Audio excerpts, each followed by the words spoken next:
And we are live. Thank you for joining us for our Friday night D&D spectacular one-shot extravaganza phenom spectacle for the ages.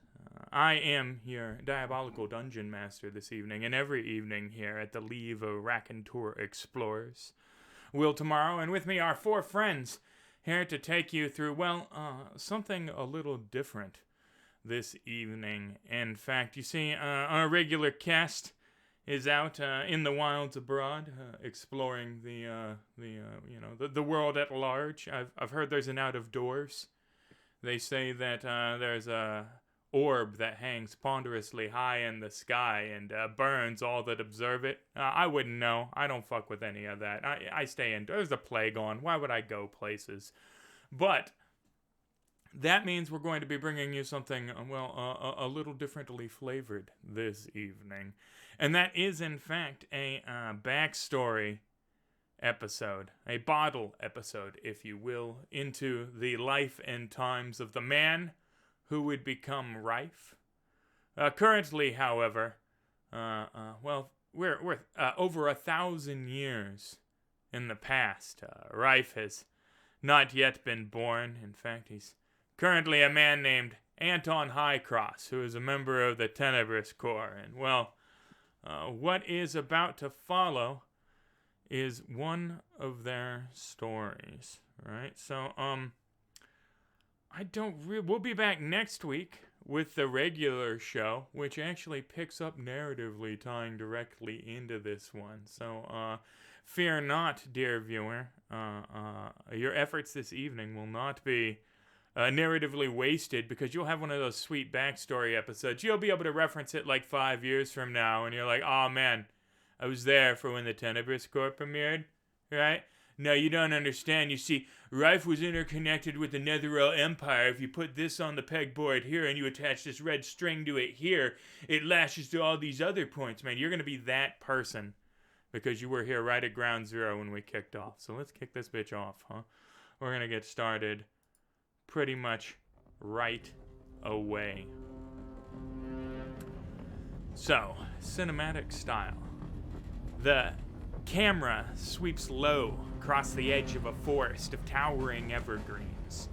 The verdant green curtain is abruptly cut short by a clawing expanse of sand, devouring the bases of the outermost trees and wringing the life from the forest below. A trail of incomprehensibly large three-toed footprints form deep depressions in the otherwise pristine dune formations as the camera zooms out over an endless sea of sand. Thank you, Lawful Stupid RPG. We love you very much. After a moment, the camera pans up in time to see the sweep of motion of a life jammer assault craft swing into frame. Long, fleshy tentacles lash out into the air in front of the chitinous craft. The wickedly barbed, crystal-tipped appendages seem to tear holes in space itself, probing deeply into the ragged orifice they've made to latch on to unseen purchase on the other side. In doing so, the craft then pulls itself along in a strange, lurching facsimile of flight.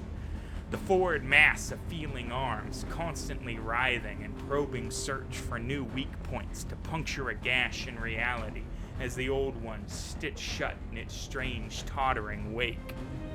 The camera plunges into the interior of the craft, its passage through the hole revealing it to be comprised of an amalgam of metal and meat. The focus comes to rest on a salt and pepper mass of muscle and sinew, striking a fire match off of his rough stubble.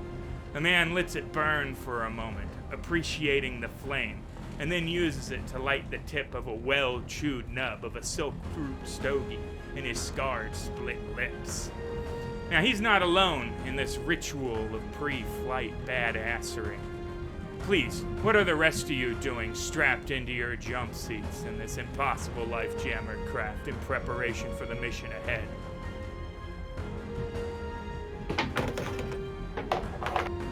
I'm not. Oh, damn it. My head's too big for this helmet. keep on trying to get a larger one, but I don't think they have one big enough for me.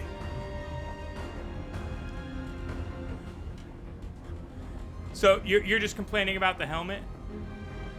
Well, Is that your ritual of badassness? Taking out my black ebon blade, I like to call Widow Taker. You know, boys, I always got two things with me on a mission. I got Widow Taker in my hand, and I got Widow. You know, boys, sometimes I think I drank too much. I got Widow Maker in my hands. This blade has made many a woman a widow. And then, to console them, I've got Widow Taker in my pants. Fair. I also got my trusty shield, Mom. I like to call it Mom because my mom, she died giving birth to me. And I use this thing to knock my enemies on their arse. And then I'm the last thing they see before they die, just like my mom. Awkward exposition delivered in the jump seat there. Everybody's already familiar with Anton's hijinks at this point. It appears as though it wasn't 1,000 years in the Shadow Realm that made him an odd duck, but in fact, just straight up out the gate. Everybody's here like they're shaving with broken bits of glass and shit, and he's like, my shield is called Mom. Excellent. Who else is engaging in a pre-flight ritual of badassery? That would be, me. Right over yes. here. I respond to Anton. I always told you, you don't need armor. That helmet is for pussies. And all I need is Des and Troy. My two returning hand axes. Because together, they destroy. Oh, do you clink them together? Please tell me they spark. Yeah. I spark them together. Oh, yeah. Yeah, just needlessly. Yeah, excellent. Who else is engaging in a ritual of pre-fight badassery? Well, I'll be playing cards in the corner with my friend over here. He doesn't talk much, but you know, he gets the job done, same as me. Excellent. Just playing a game of cards in the corner of the flight deck as the ship lurches unevenly. Excellent. The salt and pepper man's flint-hard eyes scan the interior of the craft and come to rest on a wan and nervous figure. The man is fiddling with an icon of a luminous blue-white star, casting soft light into his palm that seems to gather the light in his hand and then reflect it back into the religious iconography. He also isn't alone in noticing that this man has been fidgeting. Why doesn't everybody give me an intelligence religion check?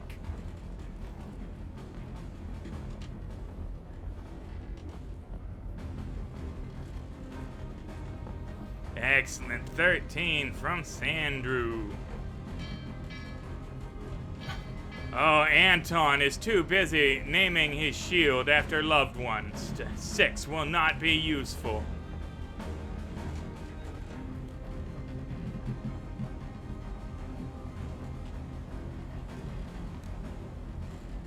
Sorry, give me a second. Oh, it's all good. Skills tab of the character sheet. Yeah, I'm trying to drag it over. It's not doing it. Just double click it. That should do it. Double click religion. Not doing it. Happening. No. You own it. Let me double click it then. I'll roll it for you. How about that? That sounds Go amazing. down here. We'll go here. With your -1 to religion. Yeah. But managed sounds to get a about right. 19, having rolled a natural 20. Wow. That's sad, though. That's sad. I feel sad for you. The -1 robbing you of that glory. And Felix, do you... Unfortunately, I do not seem to own this record to be able to make that roll. Oh my goodness. It says you own Chant Gedregost. That is interesting as well. Did you log in as a different, account? No, same guy. We'll figure it out. Well, here, I will just remove ownership. Here, we'll clear owner and try it again. Now go to character selection. Roger that. And you should see Chand Degregost, and then you should be able to just open him up and do all the rolling you want. There we go. One-shot issues, folks. Thank you for bearing with us here. All right, excellent. 3 will not get any further there. However, we did get a high roll of 19. All right, which And the guy who will can't allow... talk. Or doesn't. Right, and then of course, I'm assuming you're going to hand sign the information, right? Which will then be interpreted, of course, because, yeah, no, those are terrible rolls all around otherwise. It turns out the man is fidgeting with a religious icon of the god Mistral, the goddess of magic, spells, invention, and knowledge back here in the Netheril Empire age of the Sword Coast. And with a 19, not quite a 20, we'll get that, the knowledge that despite having many adherents and temples in the fringe settlements around the Netheril Empire, that only the center of worship allowed in the enclave of the Flying Cities is the Mosque of Mysteries, located in Iolon, the first and arguably greatest of the Flying Cities.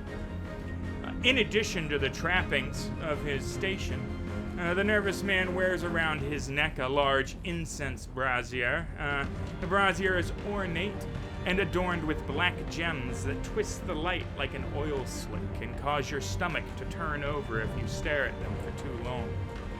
The vessel dips as it takes a moment for one of the tentacles to find the next foothold in the space between worlds, and the Arcanist looks a little green in the gills. Salt and Pepper Man speaks up. "You've got nothing to worry about there, Swish Flicker," he says, using a common derogatory term for Netherese that have become accustomed to living within the reach of the Mythaller and the magical baubles they can power their lives with as a result. "I've slithered the webway 1,000 times now. This ship will get us where we need to go." A rhythmic beat from the Voxcaster drown out the low chuckles from you all at the man's discomfort, but do little to hide his scowl. The song, played over the Voxcaster, through some strange cosmic coincidence, could be easily mistaken for Creedence Clearwater Revival's A Fortunate Son, right? Just pure happen chance, right? This is thousands of years ago in a different universe. This literally is one of the latest songs out of the Bard's College at Moonbright Falls. But of course, you know, it's a small world, so CCR's Fortunate Son by a half-halfling band is blaring through the Voxcaster. A wisdom insight check from everybody, if they would, about the nature of the ship.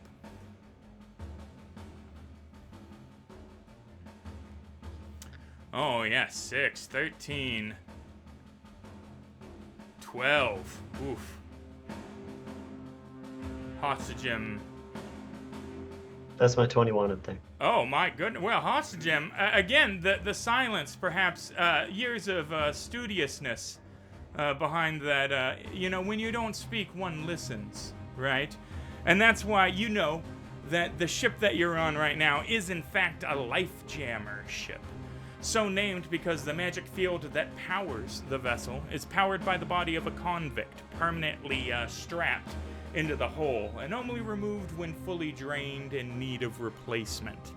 A 15, which you also beat, will let you know that the Vox field in the cockpit isn't just for a cinematic ambiance. Of course, you know, Fortunate Son really adds to the mood of what we're doing here, but it's also a necessity. You see, sometimes the tentacle drive that pierces into the pocket of reality opens a hole that releases sounds that instantly drive men insane.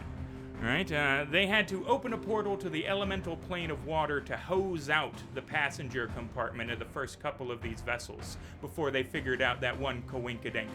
Maybe don't listen to impossible noises through holes you've torn in reality, right? There we go, solved that. So, dual purpose there. And finally, somehow, the Silent One knows that this particular convent is a house servant of Omvor the Undying. He grew tired of Omvor's cruelty and made an attempt on his life. Now, fun fact here, Anton actually knows the man that is powering this craft right now. He doesn't know he's powering the craft, but he was the one that stopped the attempt on Omvor's life, thusly dooming this man to spend the rest of existence in a torturous agony powering a life jammer vessel, right? So, whoopsie doodle. And with that, the Wan Wizard speaks up and says, "I have no worries that cannot be addressed by the winds of magic and the weave therein. Allow me to assure you, hireling, nor should I need to remind you that you find yourself in my employ on this endeavor. I would ask you to take heed of this, lest my report to your master Omvor leave him displeased with your performance. Alvhost, the salt and pepper man. I think you've overplayed your hand, Arcanist. Omvor did you a service by deigning to send his Tenebris Corps on your milk run. And he points at the line of men strapped into their jump seats along the wall. Any one of these men alone would have been more than up to the task. To assemble this much badass in one room must have cost you an archmage's ransom or 7 hells of a favor. He points to Sandrew. Bill, please give us a description of Sandrewstermaster. Sandrew, known by Drew to his friends, and Stammeran, man on the job, sits tall and stalwart, leaning back in his seat, puffing on some wrapped stick root. As he does so, he just chuckles at the banter going on between the Arcanist and his commander, I believe. Yeah. And he just says, this beast is a disease and we're the cure. Excellent. I put it out on my neck. But what is it that you look like, most specifically? Oh, yes. Your physical appearance, that was the... Yes, I stand about 6'4", very broad-chested and muscle-bound. Pale skin of fighting many years in the north. Dark, mysterious eyes and glistening hair. He adorns with many decorations and trophies from his felled battle minions. Everything from a large glaive to dwarven hand axes to a tiara from an elven princess he slew himself. Excellent, wonderful. Yes, Alva says, this here is Sandrewstermaster, the bastard of Bone Hill. It said they still find skulls and thaws each spring from that grim harvest. Recruited straight from the fighting pits of the frozen northern fringes of the Coldfoot Mountains, he was notorious for the fury of his two-act style. He's a peerless warrior and weapon master extraordinaire, with more kills than most men have days lived. Alright, then he points to Hostage Maru Merrill. Rusty, please describe your character for us. Sure. Maru is sitting silently, as he always is, playing cards with his closest associate from the Tenebris Corp. And as he sits pondering, he can be seen flashing some hand signals and pointing at the barbarian. Maru is adorned in black monk's robes. He has tattoos representing various states of nirvana and various types of iconography from his monastic tradition, the Way of Shadows. And you can see as you look closer that a portion of his black robe is the torn flag of what appears to be a blackened flag from a pirate ship, if you were to look closely. And at his waist, he carries a dagger which is very unlike the rest of his garb. A dagger which he has never been seen drawing from its sheath. And slung across his back, he has a wickedly curved longsword that is balanced ever so perfectly. This is Hostage Maru Goddamn Merrill, the Shadow Step, the demon at Dagger Point. It said that when Lashia executed her pupils for the Mythala heresy, that it was Maru's blade what did the killing. They say that curved longsword Cringe is a trophy from another realm, earned during his time as a Spelljammer Marine. Once it has been drawn, it must taste the blood of an enemy to be sheathed once more. I've never seen it unsheathed long. Don't go looking for a conversation with Morrow, though. He's taken the vow of silence of the monastic order of Targus. Better to never hear him coming, I assure you. He's our force recon expert and wet work specialist. He points to Chand. Felix, please describe Chand's appearance for us. Well, Chand, or Doc, as he's known to his compatriots, is, he's a rather small gentleman, wearing a darker green tunic and matching boots. You find him playing cards with his friend, the silent fella, in the corner, and just looking to have a good time, all the way around. Just lots of smiles and nods. Looking about, you see his hand seems to travel back to his waist where he's got a sawed-off hand crossbow just waiting to be drawn in the event that somebody either says something untoward or needs a stiff reminder about who he might be dealing with. I just gotta say, audience, when we were coming up with these character conceits, the sawed-off crossbow, the snub-nosed crossbow, might be the dumbest thing in the history. It's so wonderful. Holy shit. Just picture, it's not like they've sawed the stock off the crossbow and it's a pistol grip crossbow. No, you saw the front off a crossbow. It's a sawed-off crossbow. I'm just so here for it. I just picture him like needlessly knocking and ejecting bolts, to emphasize his point. That's pretty badass,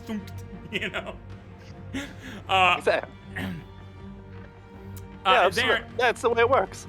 Yeah, dumb and awesome are not mutually exclusive.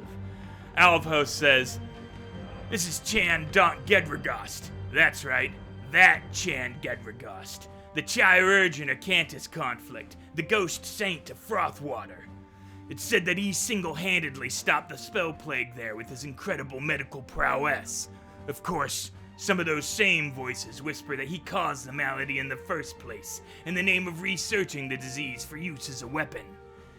He served 2 tours in the Spelljammer Marines with Maru, and acts as his mouthpiece when Maru has something to say he can't communicate and thieves can't. The 2 are attached at the hip, and 4 times as deadly for it." He points to Anton. Robert, please describe Anton's appearance. Yeah, so he is wearing a full set of black plate armor that just seems to absorb all the light around it. And someone who has knowledge of metal will realize this isn't just like a normal, this is like adamantine plate armor. It's made from one of the rarest and hardest substances on Faerun to blunt any blow, despite what his Star Master may say about armor. He seems very taken with it. He also has this sword with a very, very sharp blade that he continues to sharpen needlessly. And his long, luxurious blonde locks, it makes him look like he's trying to pose for a portrait of a book cover most of the time. But it does betray the fact that his father did take a barbarian woman from the north, and he has a slightly larger build and a lighter complexion than most of the Netheries with him. But he seems to make up for it by being extremely insecure and prone to killing things. So, audience, Robert busted this wig out on us 4 minutes before showtime. And Geralt of Stevia, am I right? I mean, it's just, it was my immediate thought. And this guy hasn't seen any of The Witcher either. I mean, it is wonderful. But, my immediate thought was oh no, toss a coin to you, Robert.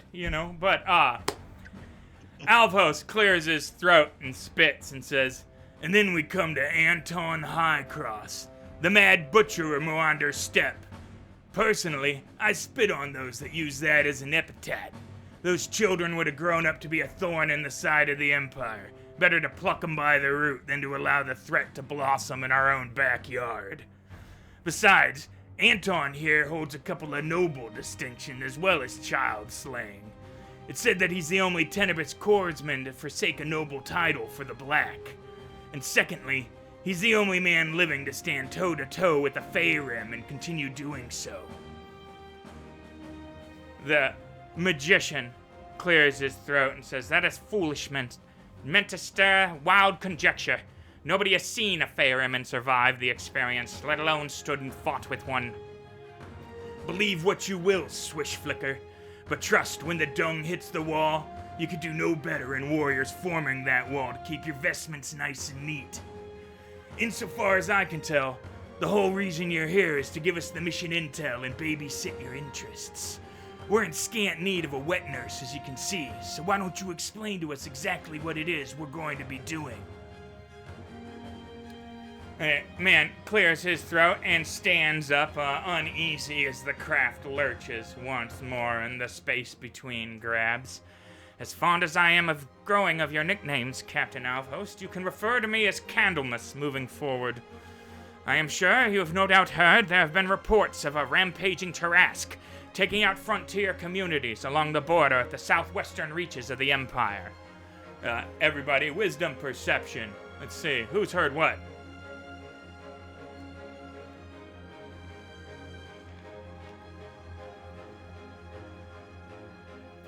Most of y'all ain't heard a goddamn. That's not true. 17's heard quite a bit.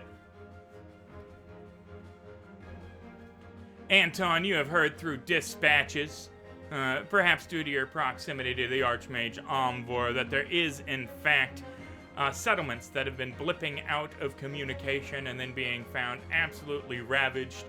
Although, as far as you had been made aware, the cause was as yet undetermined. The man continues. The reports state that this Tarrasque is of incredible proportion. Some reports say up to 800 feet long. Intelligence, nature, everybody. That's a crazy claim, isn't it?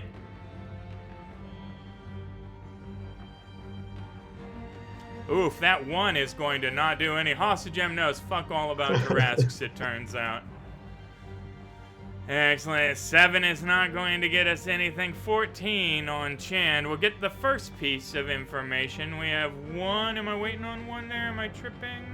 We're waiting on Sandrew. There he goes. Ah, Hornswoggle. The only thing this group knows about Tarrasques is that they're rarely reported to be above 90 feet long. And even in that state, still one of the most fearsome creatures reported to wander Toril, period. I did hear that they were big. Yes. This one is far larger than you could possibly imagine. We were skeptical as well, until a psionicist managed to empath us these last through mind screeds before the fall of the Pommel Estuary Watchtower. He, holds up a congenio pebble from a hidden sleeve pocket and grinds it into dust between his thumb and forefinger. A luminous scrying pool erupts into the air in front of him. The image in the shimmering pool is a first-person perspective tainted with the emotions of the psionicist living their last moments. Sprinting, terror, stumbling. The earth rumbles so fiercely that they're knocked to all fours and they spin onto their back and kind of scramble crab walk away as an impossibly large three-toed claw comes down, blotting out the horizon and stamping them out. The luminous pool kind of fades, flickers, and with a final flash disappears. The Magus Biologicus is no longer skeptical. That being said, it is imperative that we understand the nature of this new threat, and what has spawned the creature, and how to prevent it from occurring again. To that end, we are going to be the second team to attempt to gain comprehension of the beast. All contact was lost with the first expedition nearly 10 days past. It's our belief that they were consumed whole, along with the valuable data they had managed to collect. It is your task, then, gentlemen, to make sure their sacrifice was not in vain. We're going into the belly of the beast, oh, he said it, to retrieve that research, and any specimens they had managed to isolate and contain that would be of interest to the Magus Biologicum. Reports from Archmage Fandale state that the beast has been wounded when the top of the Old Well watchtower was used in a telekinetic lance to pierce its ribcage and drive it off of the outpost. That will be our point of ingress. Are there any questions? Yeah. Well, it's not a question, but I want to let you know I came here to choose silkroot leaves and kick ass, and I'm all out of silkroot leaves. That sounds like a provisioning problem you should have accounted for before we left on this mission.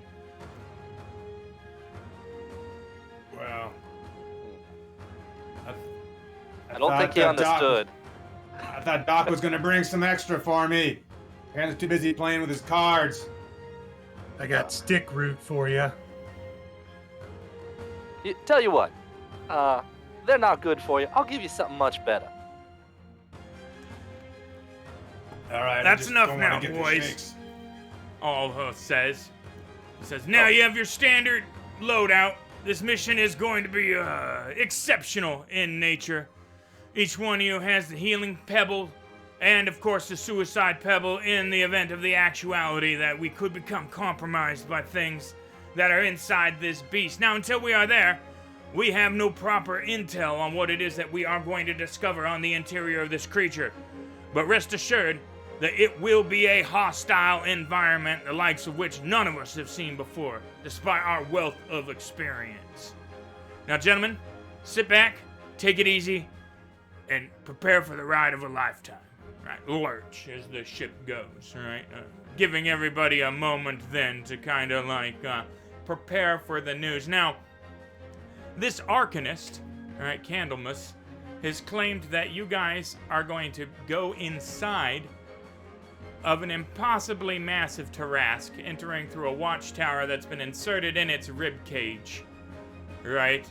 Go through its organs in the interior, then seek out what we're assuming then is the partially digested remnants of the first expeditionary force, retrieve the information and perhaps any MacGuffins that they might have discovered on their ingress, and then exfiltrate, hopefully in one piece, right? That sounds pretty bog standard for the Tenebris Corps, right? Yeah. I say now, you there with the fancy robes. Candle fella? Yes. You wouldn't happen to know anything that this first team, the amateurs, might have been carrying with them that would help us identify their remains? I am unfamiliar with the specifics of the first team, with the exception of its leader, whose name I clearly would know off the top of my tongue and would not have to reference, thusly stalling for time by giving an inordinate amount of speech, ultimately saying nothing while in fact filling the dead air, right? Because that would make you a bad DM and you would never have to stoop to such depths in an attempt to, facilitate the need to discover that, of course, her name was Susan Encalo, right? Yes, also from the Magus Biologicum. I am unaware of who she hired to assist her in the endeavor. I assure you it was a similar arrangement. All right, so this Susie now, does she have like a crest or a badge or something that lets us know that that's her? Something that wouldn't, be digested? Well, it's my assumption that she managed to use her magical prowess to avoid complete digestion. If anyone were to survive being intook in such a beast, it would be Susan Encalo. That being said, she did have a monocle that perhaps would find itself insoluble to the digestive enzymes inside of a Tarrasque. You hear that, Mooey? We're after a fancy lady. Was she a redhead by chance? I knew a redhead once. Your proclivities are none of my concern. All right, then. So Moru is gonna make a sign to Doc. No, I don't believe he's had the pleasure. Oh, now I see. I don't think it would be very toward for me to say something like that. We have just met this man. You are assuming a lot about his character. I don't think you're wrong. No. Oh, all right. Once again, Candle Britches? Candlemas. Right. He had, Mooey wants to know if your mother is still alive. I am uncertain. I am estranged from my family in the pursuit of my research. Acolytes of the Magus Biologicum are taken in infancy and raised in the screeds. Oh, you are just taking all the fun out of this. I cannot work with this, Mooey. I'm sorry. Is this meant to be a joke to you, gentlemen? I assure you, the interior of a Trask will be no laughing matter. Why don't Okay, we just then quit all this grab acid and get to work? Gear up. Oh. Yeah. Yeah, point us to this tower. We'll laugh here. We won't laugh there. Yeah, everybody's start. like cocking their swords. We're ready to go. Yeah, I'm feeling it. It takes a while following the impossibly large trail of footsteps leading off into what would eventually be known as the Aranok Desert, right? Before you catch sight first of the Tarask, it's large enough that you see it from such a distance that the atmospheric condensing, right, between you and there, makes it hazy, right? The heat of the desert makes it shimmer. And as the slits open in the side of the craft to allow you to observe, and the interior lighting changes from red to a crystalline green to indicate that you're on destination, you're in the LZ, as it were. You can see that, in fact, the thing is impossibly large. It appears to be moving slowly, given the scale difference between you and it, each one of its legs seeming to move in a slow pattern, right? But you realize that the Life Jammer craft is having difficulty keeping up with it, right? 80 miles an hour easily, if at all, right? Cruising through the desert Tarask speeds, right? You catch up alongside the thing, and the side of the craft opens up, the tendrils unweaving and the interlocking plates of metal separating out and fanning to reveal, indeed, that the top of the old well watchtower appears to be protruding at an angle, deeply piercing the thing's side, not inhibiting its movement at all, but in fact giving you an orifice to find entry, that isn't its mouth. Right, because that's probably not the best way to enter a Tarask, right? In fact, your approach is so insignificant to the Tarask in this vessel that you're like a fly, right? And you wheel up alongside this thing. It pays you no notice as the tentacles reach out and grab the base of the tower, forming a tenuous walkway from which you to cross into the beast itself. Go, go, go, says Alvost in a very, anachronistic. As soon as Alvo shouts out, Moaru is just gonna dead sprint across the tentacles into the thing.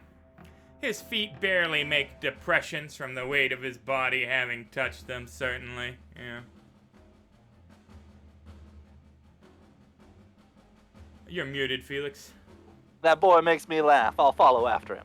Yeah, excellent. And I'll follow behind Doc, pulling out Widowmaker as I go. Widowmaker, not Widow-Taker, but Widowmaker. Yeah. Don't Widow checks notes. Yeah, I'm gonna Looks fuck at his this hand. Tarask!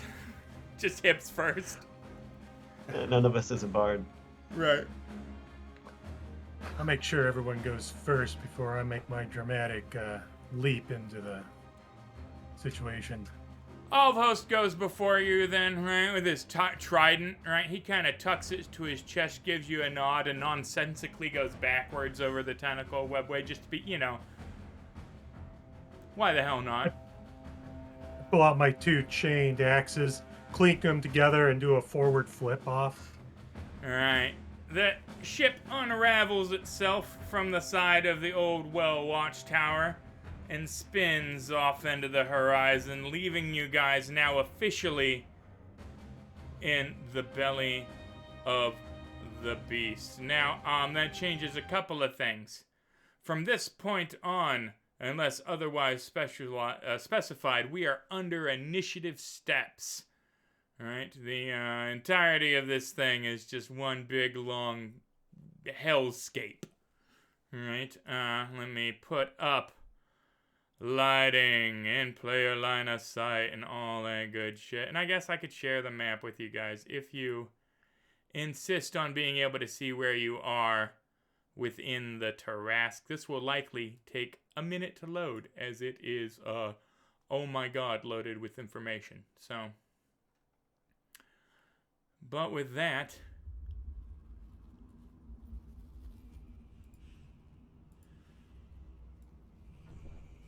we find ourselves in the old well watchtower stairs, right? The outside rushing past us, hot desert air, right? And the interior now. Does everybody see the map at this point? Are we mapped up? Oh, yeah. Excellent, Yeah. wonderful. Line of sight, we can see our tokens. We got all that information in there, golden. Wonderful, wonderful, wonderful. So, let us initiate combat. Oh, you know what I need to add the 2 NPCs that are with you guys, don't I? Because I'm good at this.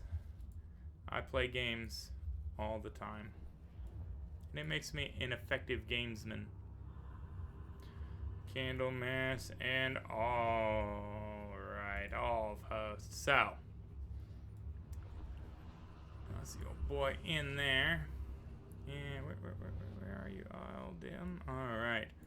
Aldim, of course, wearing a magnificent red armor with black accents in opposition to the rest of you, because he's the clear leader of your squad. Perfect. Now everything is on the map and situated, and we can begin our first initiative step, because congratulations, you're in a living trap. Oh, hell yeah. Let's get the read in here, gentlemen. Now, what was once the top of the old Owl Well watchtower deep in the coastal woods is now a crumbling stone pipe entering the beast's gut. Hissing gouts of acidic ooze cascade down the pipe, cresting over the corkscrew of the spiral staircase that once led to the tower's minaret. That's right, the Netheril Empire was kind of Arabesque. It had a lot of minarets, lots of mosques. A different culture in the time period. It's weird that it then became like Proto-European later, but you know, that's a conversation for a different time. With each ragged breath the beast takes, you feel hot air, rancid and damp, flow through the tunnel. You suspect that the tower may have pierced not only its stomach, hence all the acid, right, but also its lung. Now you see what looks like an exit into the lung about 40 feet ahead, and although it's pitch black, judging by the sizzling acid oxidizing the stone as it pours down the stairs, the entrance to the stomach is probably at the end of the tower through the corkscrewing stairs, about 70 or 80 feet up ahead of you. Is anybody turning on their ion stone flashlights? Oh, yeah. Yeah. Yeah, bloop, bloop. We'll pop it right back up in there. Sandrew's clicking on Ion Stone. Excellent. Anton clicking on his Ion Stone. Magical levitating crystals that follow your head and just shine a little bit of light wherever you're looking, you know, to, add a little wonder and excitement to the spectacle. So, gentlemen, we are in here, and in the first round, Anton, you are at initiative step 16.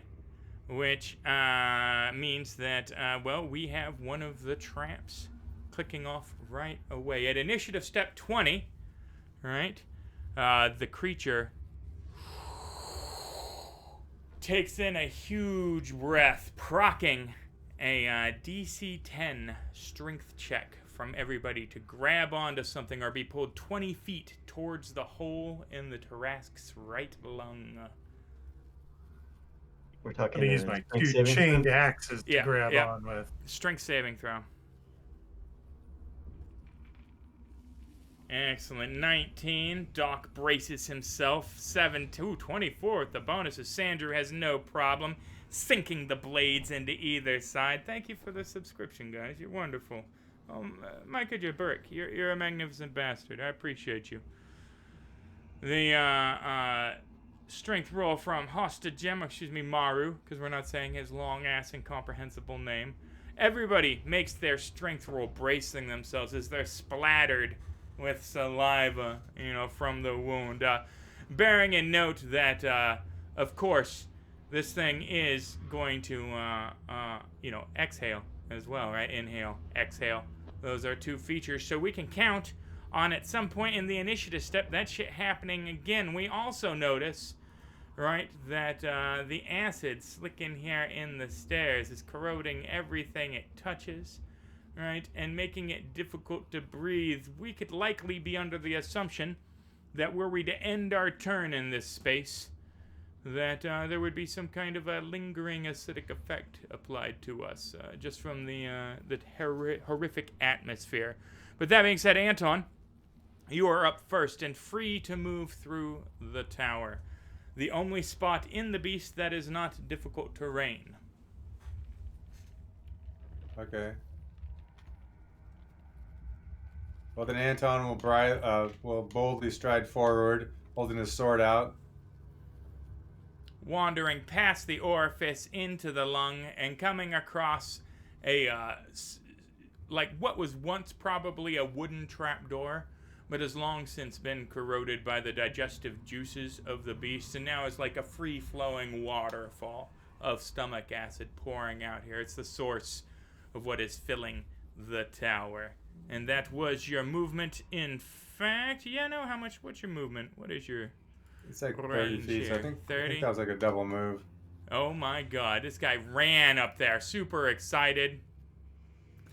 Sandrewstermaster, please apply your movement to the scenario. You see Anton rush up ahead, ducking under the spiral staircases that corkscrew up what was once the way up the tower and peering through a dark portal at the end. You see his light kind of in the distance of the tower there. I shout out, Anton, I'm gonna head up into what's probably the lungs and look for a breath of fresh air. Oh shit.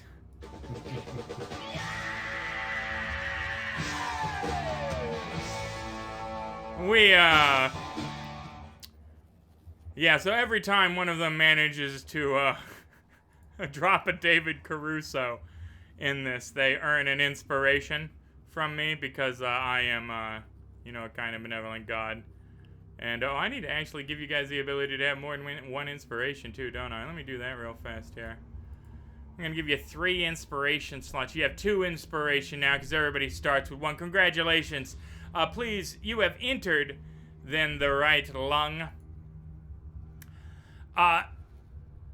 Because this lung seems to have been pierced by the tower, right? It ruptured the bottom of it, right? It looks to be in a poor state. It's a large grayish brown organ, roughly 75 feet long by 45 feet wide. The distance between the floor, the bottom of the lung, it gets kind of arbitrary with organs here, right? To the ceiling, right, the top of the lung, is about 15 feet at the highest point, peaking at about 20 feet when the lung is filled with air, and then causing you to stoop, right, down to, around 5 feet when it exhales all the way. The size of the room, of course, being dependent on the amount of oxygen that's flowing through it. Throbbing blue veins, nice, seem to encircle what looks like all kinds of thick chitinous piping that runs along the floor. There are 2 pink thread-like whips kind of just idly lashing about in the meat on the ground there. Was that your entire movement? Yeah, that was my 40-foot movement.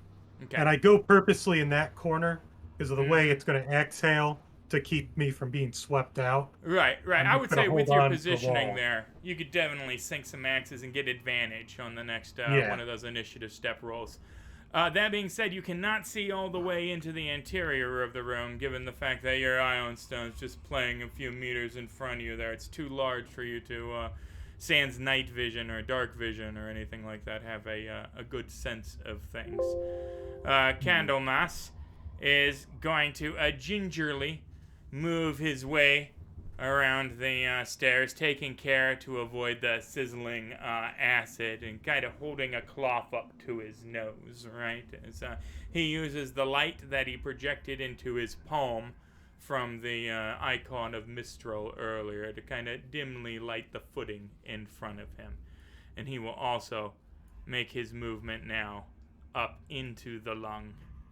And he seems kind of excited's the wrong word, right? But certainly taking it all in wonder, right? Like, because it is, you guys are currently inside of a Tarrasque, whose lung sound effect I forgot to make looping, apparently. That's rough. Oh, no, I did it right. I did good. Next up is Chand. Yeah, all right. I think that I'll follow my fellas into the lung. So we'll be making our Excellent. way right over to here. Ooh, look at that place. It's all branchy. It I is, said- in fact, branchy. And you, night vision having, right? You have the dark vision up to 60, yeah? Mm-hmm. Oh, yeah, you got Yes, this sir. room on lock then. So you're going to get the full descriptor, right? As you enter the lung, right? Oh, shit, what's the initiative step? We are at... Oh, that's initiative step 9, actually. Before you move, I'm sorry, Chand. I need to remember these dynamic initiative moves. I will need everybody to give me another DC 10 strength check to avoid being pushed the other direction. In fact, out the pipe, which could be much worse. Much worse. Excellent. And advantage for... A way to add advantage automatically. Yeah, ADV in the bottom left corner will do it for you.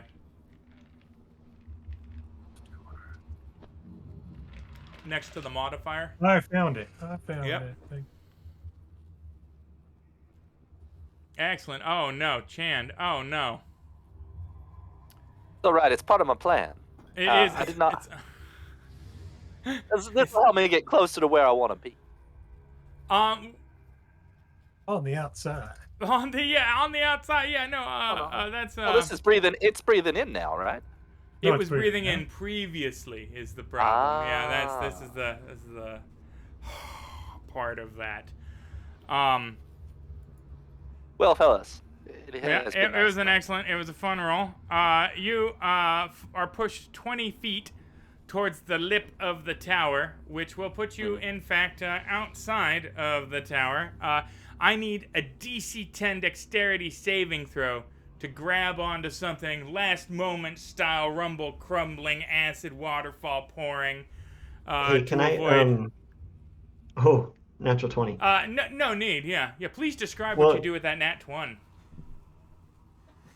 Oh, well, as I find myself being flung back out into space, what I'll do is I'll hook my my billy club bed rest into one of the steps as I'm flying by, and what I'll do is, as it's blowing by, I'll try and harness some of that momentum to then just swing back down the corridor that I was just flung past. Ooh, I think on a nat 20, it'll actually give you 5 feet. You'll be 5 feet in advance of where you would have been previously to start your next turn. So take 5 feet of free movement on your next turn. All part of the plan. All part of the plan. Mm-hmm. It was dastardly, in fact. Yeah. All right, here. Well, that'll put us right about here then. Wonderful. Inside the lung, you get the whole view of the room. As such, you note that the two pink thread-like whips rising from the floor. There are several exits to the room outside of the one that you gained ingress through with the wizard's tower. There is one far to the north that seems to branch off into like a bronchial light, right? You hear the rush of wind seems to mostly come from there. And then to the northwest in the upper right corner or upper left corner of the room, because I can do directions, seems to be a passage that throbs loudly with a beating rhythm like a throng of orcish war drums. All the walls of the corridor seem to pulse very vibrantly in that direction. But everybody else passed their DC 10 because it's reasonable. It's a reasonable hostage Maru, if you will. Or, yeah. Mooey to So, friends. I did not activate my Ion Stone. Uh-oh. So it's an area of shadow around me, correct? So you can see the lighting there being cast by everybody else's light sources, right? And you are currently in an area of shadow. Right. Okay. So, just so I'm familiar, just so I'm getting a good visual of how these work, they are illuminating the areas in front of each of us who Yeah, has it oh, I on. mean, so the way it works is a light spell, just 10 feet around everybody. Okay. So, So it's like a circular deal. yeah, mechanically it has to be a. Okay. Um, so what I would like to do is I want to casually, as you please, seeing that everybody just took off in a run, I'm Mhm. going to take a single step forward and use my shadow step ability to turn that one single step into 60 feet Yep, and baff. um, and just appear right behind Anton. Give me a second here. I like right up on him, just holding on to the back of his armor in case we get another one of those gusts of wind. He's a big dude. I don't want to go Mhm. flying. Mhm. No, that tracks for sure. That would get you advantage on it too. You could use him as your rock, your little stable island. That being said, it's just up to Alden now, who's just going to march clank, clank, clank, clank in his full plate armor, and kind of get right here in the entranceway and peer into this room, nonplussed by everything. That being said, that leaves two of our characters in the Magister's Tower at the end of the first round of initiative, thusly creating the issue of the constant element. Please, both of you, give me a Constitution saving throw. Looking for a DC 10 here. Hey, that'll do 10. Money and a 20. Excellent. So, both of you are going to take 2d10 acid damage halved for the success on your Constitution saving throws because of the caustic nature of the air. And in fact, being closer here to the dome of the minaret, and indeed the stomach and the source of the acidic emotion, is probably not great. But 2d10 is going to be 9. We're going to cut that in half for 5 points of damage to each of you, gentlemen. Just. Oh, it's constant. Okay. Do I hear the dulcet tones of my compatriots being eaten alive by acid? Yeah, sizzling. There's a light sizzling noise. You can smell the burned hair starting to singe from the enzymatic processes eating away at it. I do like believe they don't have a stomach for it. that did you give yourself 46 points of damage there? I wasn't sure how that. I wasn't sure how that one worked. Yeah, no, that's a 5. Yeah, 46 is that would be most your health there. Which I mean, Yeah, you are trying to more than welcome to apply. But I wouldn't advise it generally. As we move now into our next round. And since the fates aren't all twisted here, right, like they are in the future show, we use bog standard D&D initiative, meaning we know which everybody's gonna move. Oh, it's so boring. I hate it. But Sandrew, it is your turn again to untether yourself from the wall. Yeah. You know what mixed us up? They mixed up us are in order. Oh, did Yeah, it? Yeah, I was first. Oh, well, never mind then. Shit, I'm tripping. Yay, it's randomized the order. Yay, we're doing that. I thought I had it set to but no, Okay. that's fine. I prefer it this way. Yeah, it's more fun. All right. So, holding on with one of the axes, wrapping the chain around my arm, I'm gonna throw my other chain axe down and out the door, down towards where the two of them are, so they can grab onto it and I can help pull them back up. Oh yeah, they would definitely get advantage on their next strength check or strength save to prevent the breath effect from impacting them. Which, guys, next is initiative step 20, and we are in a lung. So please give me a DC 10 strength check. Everybody with advantage. Anton, Hosgem. I guess that'll just be Sandrew. You've lost it to Grant advantage. You're no longer rooted into the wall there. Excellent. Oh, you saved his bacon. My goodness. That's not true. It would have been a 10 anyway. I think he probably saved mine. Oh wait, you said DC 10? Yeah. Yeah, DC 10. Everybody is secure. as the air comes rushing in through the portal into the lung, filling it. And we probably, given the initiative counter, have to worry about that again at initiative step 10. So we got a couple of people in the stack. Oh, look at that. Everybody gets to go before we got to worry about it again. Aldvim is going to advance into the room, and he says, "We need to make better time than this." As suddenly, one of the pink whip-like threads, right, responds to the sound he makes, right? And both of them kind of fixate on him, and he goes, "7 hells," right? As, well, the first combat encounter is going to proc in our, dungeon experience here. It turns out that, well, this Tarask, right, he didn't cook his meat all the way. Alright, so he is loaded with parasites. Rookie mistake. And, well, we're gonna fight a couple of them now, aren't we? Yay! Yay! I'm just going to reset the initiative order, because things are complicated. Oh, did that show them? Can you see the parasites now? Yep, they're all at the bottom. Well, I mean, in the map. Oh. Yep. No. No? Wait, well, you're not in the room. You should be. I'm not in there. Yeah. Yeah. Dire roundworms. Are people in? Yes, dire roundworms. There we go. As we will kick off the actual combat encounter. Oh, you guys are doing pretty good. Why? Wait. Why are there 4 of them? What the shit? There should just be 2. Wait. 3, 4. Wait, did it? That's why. I accidentally double-clicked the encounter. We're on point tonight. You see, you skip a week, and then all of a sudden it's amateur hour. You know?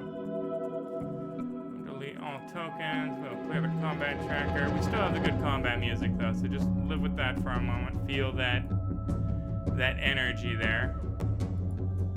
Oh, God, I deleted all... Oh, Jesus, Thompson. What is wrong with you? Yeah. Fuck it, we'll do it live. Alright, Hostage Jam, please position yourselves on the map where you were before I, screwed everything up. It's fine. Alright, now we'll add the roundworm encounter.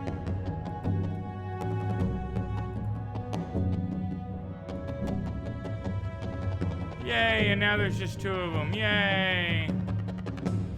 And we should be able to see them. Yeah, I can see them. You guys should be able to see them. You guys see your tokens on the map?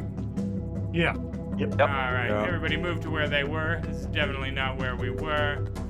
All of them was here. Are you locked? No, you should be able to move your tokens. Just have to walk them around the door.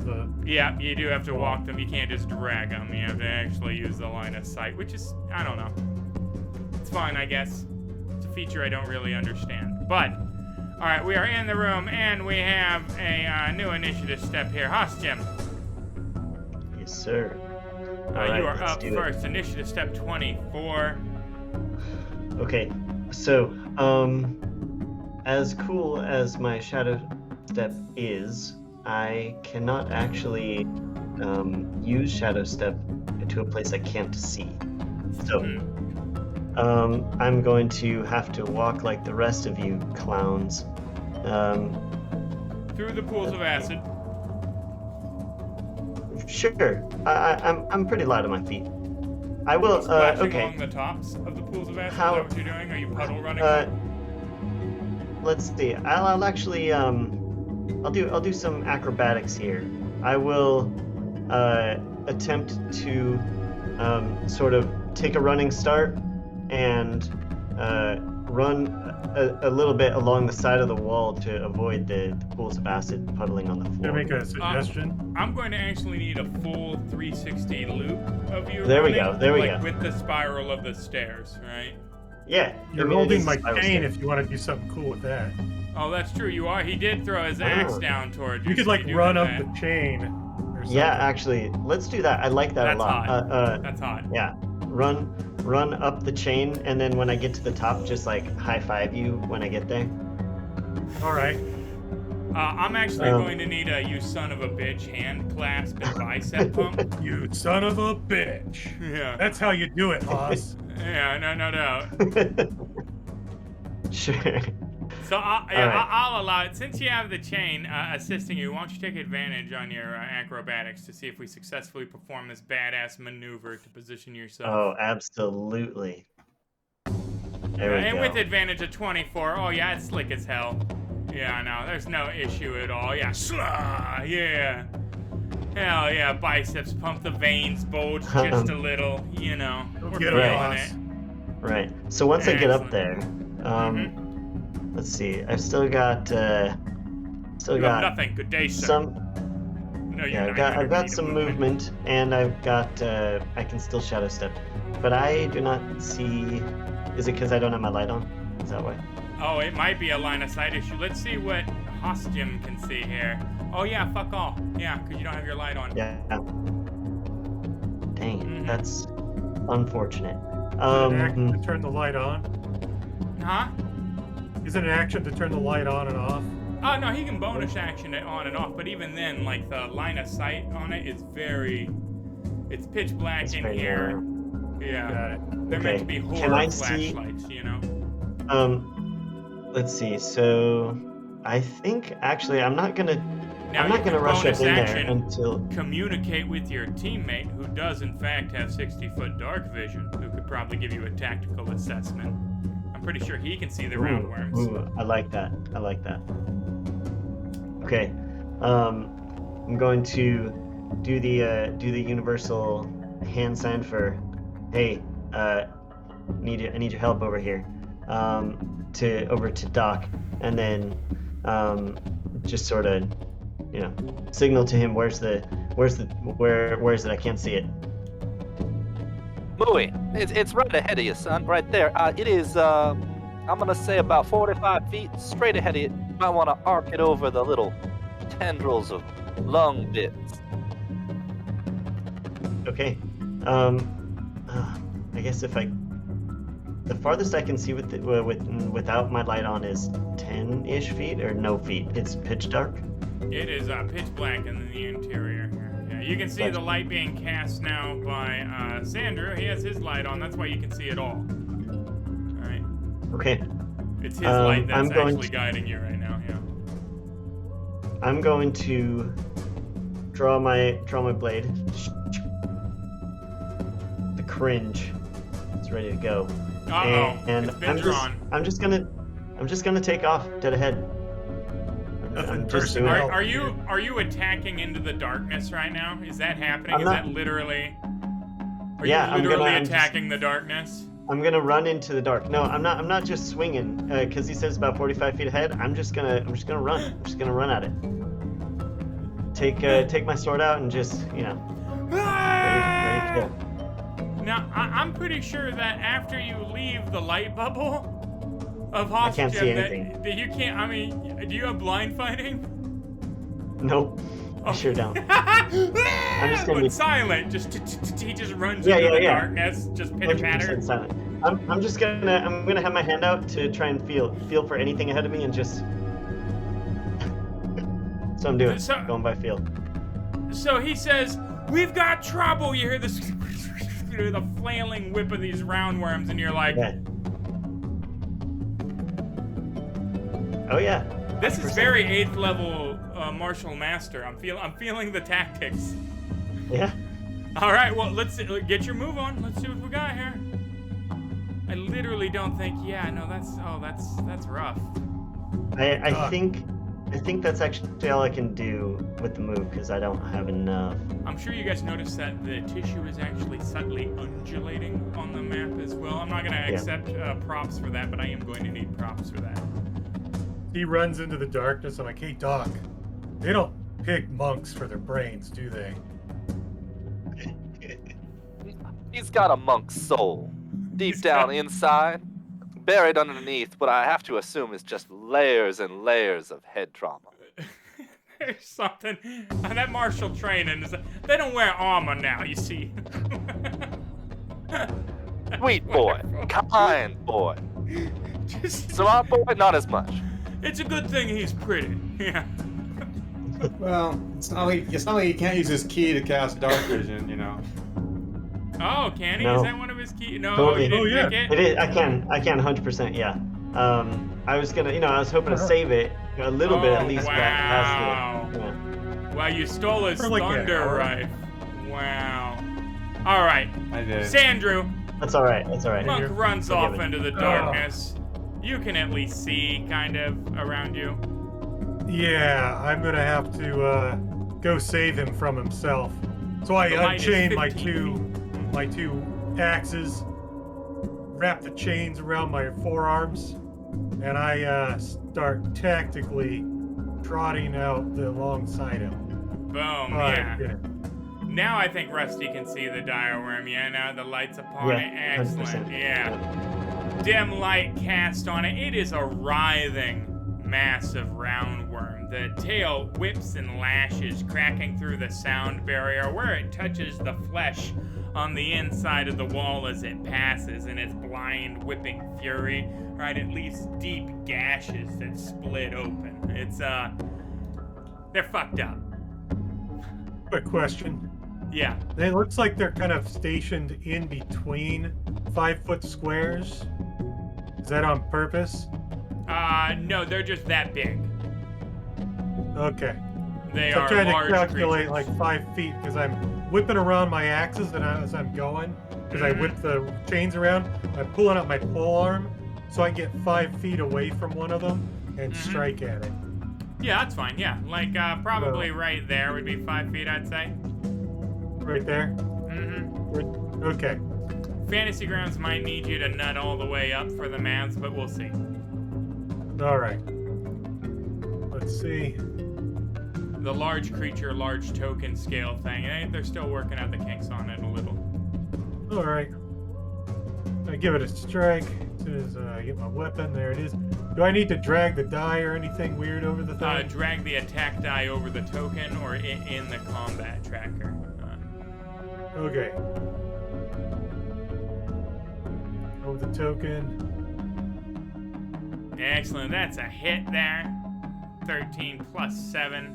Orc glaive whistling through the air. Let's do some damage.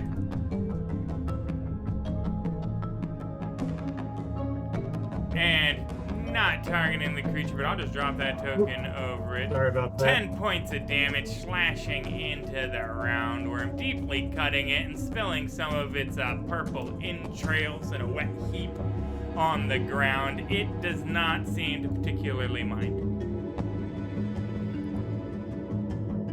Anton Highcross still in the old well tower, watchtower. Everybody else in the lung shouting, "Watch out! Watch out! Can you see it? It's in the dark! It's whipping! Duck!" You know, as you're like, I'm gonna hang out in here by myself because I'm a one-man team, right? Yeah. Well, I try not to look surprised. I realize in my excitement I overshot the exit, so I'm going to turn around and head back towards my companions. Excellent. In the room now, the light source cast from Sandrew. There's a space of darkness in between you, and then out in the lung that's now starting to slowly begin its next cycle. You can see him battling with a flailing worm creature, you know, kind of the shadows. I imagine them just dancing all over the place wildly, you know, from the light source and the body of the worm, right? The whole thing just really disorienting. The rancid smell of the super humid air, the expanding and contracting space of the battlefield, the feeling of the pulse of the creature as the veins kind of undulate, right? It is, in fact, so far, very much so different than any battlefield you have ever had to fight upon. And it's all difficult terrain in here? Yeah, it's all difficult terrain in here. That's another thing I forget. Thank you for reminding me. Yeah. So I'm gonna dash, and I'm just gonna slowly make my way through. You know, just holding my sword, just kind of try to look badass as I sort of trudge along. Right, That's my lurch. turn. Mm-hmm. Kind of reminds me of the Thing in 1982 with the tendrils whipping as it's flickering around in the darkness. It's 100% that thing scene, right? Like, it's that exact same speed, that energy, where, like, it feels like if one of those things hit you, I mean, it would crack you like a whip, just split you open. As Dire Roundworm number 2 begins its turn. A few things about Dire Roundworm number 2. Of course, it has spider climb and all kinds of nonsense, right? It's used to being here. It goes through tissue. It does all kinds of badness. The worst thing that it does, however, is 3 attack, multi-attack. Makes 2 flailing whip attacks and a single bite attack with its grasping foremouth and its row after circular row of grinding teeth, you know? Like one of those leeches or a lamprey, if you will. That being said, Sandrew is foremost there in the chamber, and it's going to just come whipping through the air almost mindlessly in a blind, predatorial flurry, frenzying towards him. As he's probably like, hell, should have raged. As soon as it comes to 5 feet away from me, I use Sentinel as a reaction to stop it in its tracks. Excellent. 5 feet from me.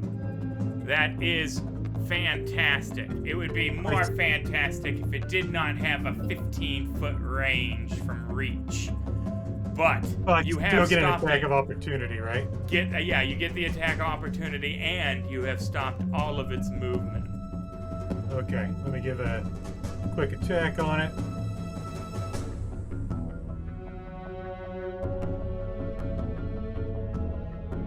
Oh, hell yeah. 18 plus 7 for 25 will definitely hit. And 10 points of damage, consistent, that giant oversized orc glaive lashing through the air, slashing this one horizontally across. It splits open at the seam, gushing a kind of clear, milky fluid out of it. Again, seemingly mostly unfazed by the wound. You almost get the sense that you could cut one of these things clear in half and it would still mindlessly continue its assault. That being said, it doesn't seem so mindless as that tail comes lashing through the air with a +7 to hit. Rolling a 2, being deflected perhaps by the blade of your oversized glaive. Second of the whip attacks whistling through the air, crackling with like an electric ferocity. If you were scientifically aware of the sound barrier, you would be aware of how preciously close it was to breaking it.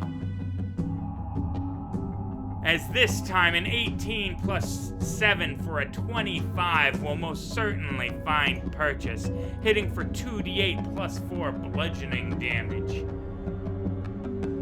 10 points of damage, lashing out, splitting open your chest, making you wish probably A, that you were raging, and that B, you had rethunk your position on armor, just generally as a sentiment. That being said, it is not quite done attacking. Almost in the same motion, the top of it comes up over itself downward, the lamprey rows of teeth, and it's disgorging from the end of it as it attempts to latch onto you with its clasper mouth. 12 plus 7 for 19 will also hit. My God, the Huge Manatees for 2d10 plus 4 piercing damage and grappling you. 14 points of damage for 24 now total. This thing is, boy, it's put in some work, has it not? The mouth of the thing latched onto you. You can feel the rows of teeth working in their serration to dig into your flesh and begin to leach the fluids from you, trying to cut a vein or artery.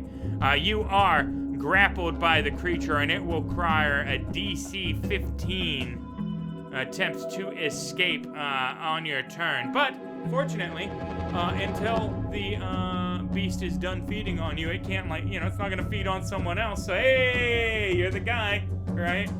It's interesting too, because Barbarian Rage, you can be like, oh hell no, and wait, you just flex your pecs, and it's like, I'm trying to eat here. It's still affixed to you, right? But then you have resistance, right? How does that work? It's a head scratcher, all right? But that being said, Dire Roundworm number 2 has certainly found its meal, and that leaves us to Aldvin, who, is going to quite heroically advance on the feeding worm and spin his trident out and go, I am most definitely not just here for a narrative exposition. As his trident lashes out. First character I've ever created with the trident. I was like, let's trident it, right? Oh, and even with the +7 to hit, the 5 will not do it. 12 missing. Puts the tines of the trident straight out at the thing, right? And it just kind of whirls around the end and almost tugs it out of his hand. Surprised by the deftness of it, he is. Chan's up next, having been able to see this thing the whole time with his dark vision. Comedy of errors. Well, I do not like that it has Sandy in its clutches. I think I might take a few shots at it. Excellent. Yeah. Yeah, no shit. So audience, you were probably unprepared for this turn of events, but allow me to assure you, this is all 100% game legal. Alright, I'm gonna turn on a few things here. Yeah. And, let's make this happen. Alright, so it is the first turn of combat. Now I'm gonna go ahead and ambush this fella with some hand crossbow shots. Yes, sir. Alright, let's see here. We'll do this one on that fella. Alright. That will hit. 20 plus 8, 20 plus 8 for 25. What? Shit. Oh, it's a d20 plus 8, 17 plus 5. I can do maths. I'm gonna do it. 13 points of damage is the first of your shots. Punches the. That one's that's a bit low. Add another 6 to that one. Oh yeah. You have to drag the other half of the favored foe on top of him. Remember to get the effect of rock. But we can just add the 6 anyway. It's 6 flat. Yeah. Yep. Oh, it's 1d6. Yeah. Give me damage again. This time with the honey muzzy on it. We should have it madded out this time. Alrighty, let me do that one again. Here we go. That fella right there. Oh, that fella right there. Now, I need to hit the buttons again. Yeah, you got it. Oh, really? It reset the whole thing? It did. Yeah. We're working at one shot. We got it, folks. We got it. Alright. Hitting the buttons twice. I've got the third one here. Favorite foe on top of it, dragged on top. So everything should be set up. And then this fella right here. It really does not like me, but that's alright. He does not like you. In fact, is that your maths? Is that all? There should be one more d6. I'm dragging the favorite foe onto it, but it doesn't seem to be sticking. That's right. Just give me another d6 there. We'll manual it. Alrighty. That being said, he is displeased. Alrighty. Oh. I'm gonna shoot him again. Oh, of course you will. Mm-hmm. Alrighty. Let's see here. So, for favorite foe, I've got the one on myself, and then the other one is just an action. There, I'm just gonna press it. Alright, let's attack him again. Well, now you have favorite foe on yourself multiple times. I think you have the wrong one. The favorite foe C is the one that goes on him. Alright. The one with all the text is the one that goes on you. Both of them say stealth.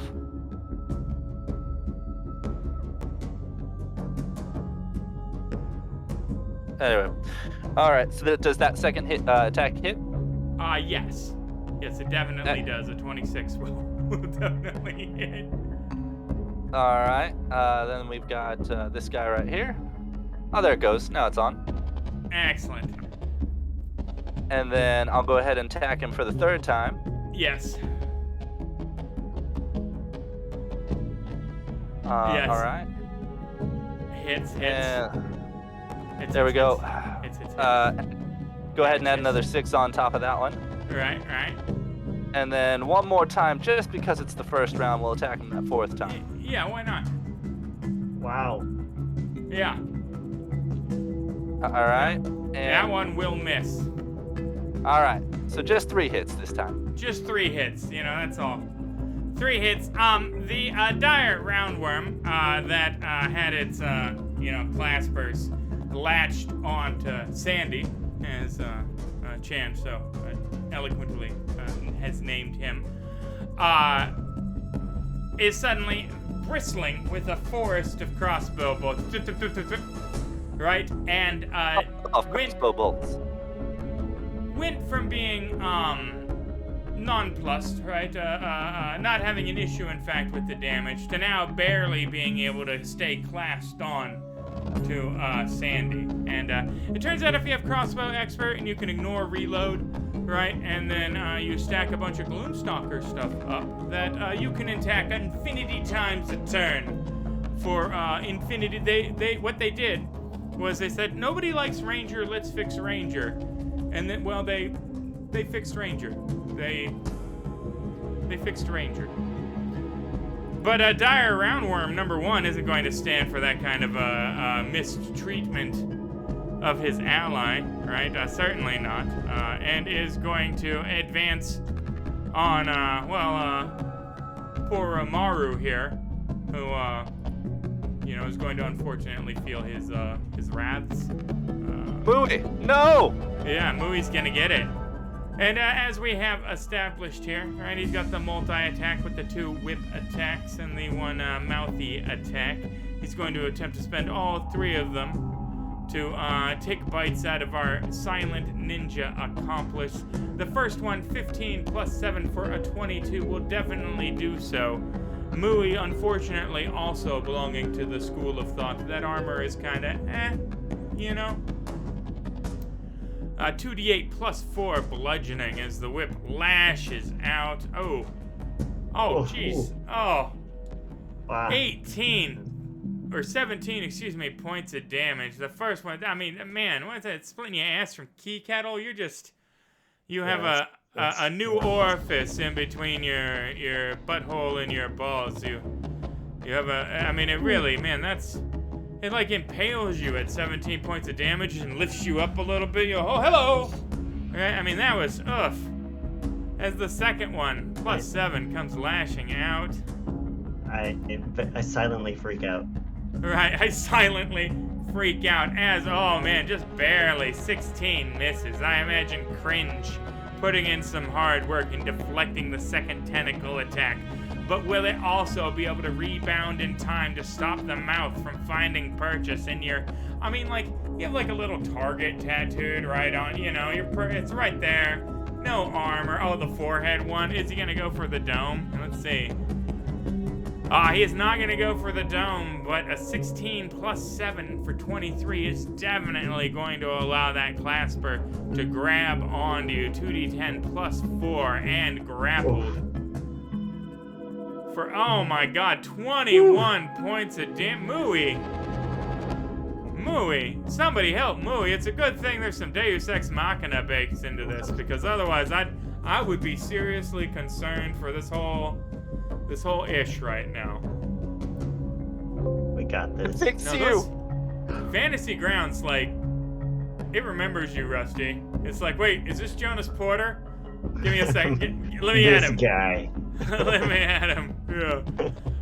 Candlemas is going to go. Actually, I'm not just here to deliver narrative exposition. I might have an ability or 2 that would be beneficial to the party, that have also been flavored to appropriately indicate that this is the Netheril Empire, right? Thousands of years in the past.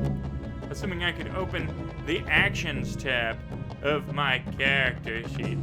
Candlemas is going to wander gingerly over to you while speaking an incantation under his breath. Now, most of you are incredibly uncomfortable in the presence of magic, right? It requires a true speech that reverberates like somebody used thaumaturgy, right, to speak with a incredibly booming voice, even though He's approaching you and whispering with the one illuminated hand, right?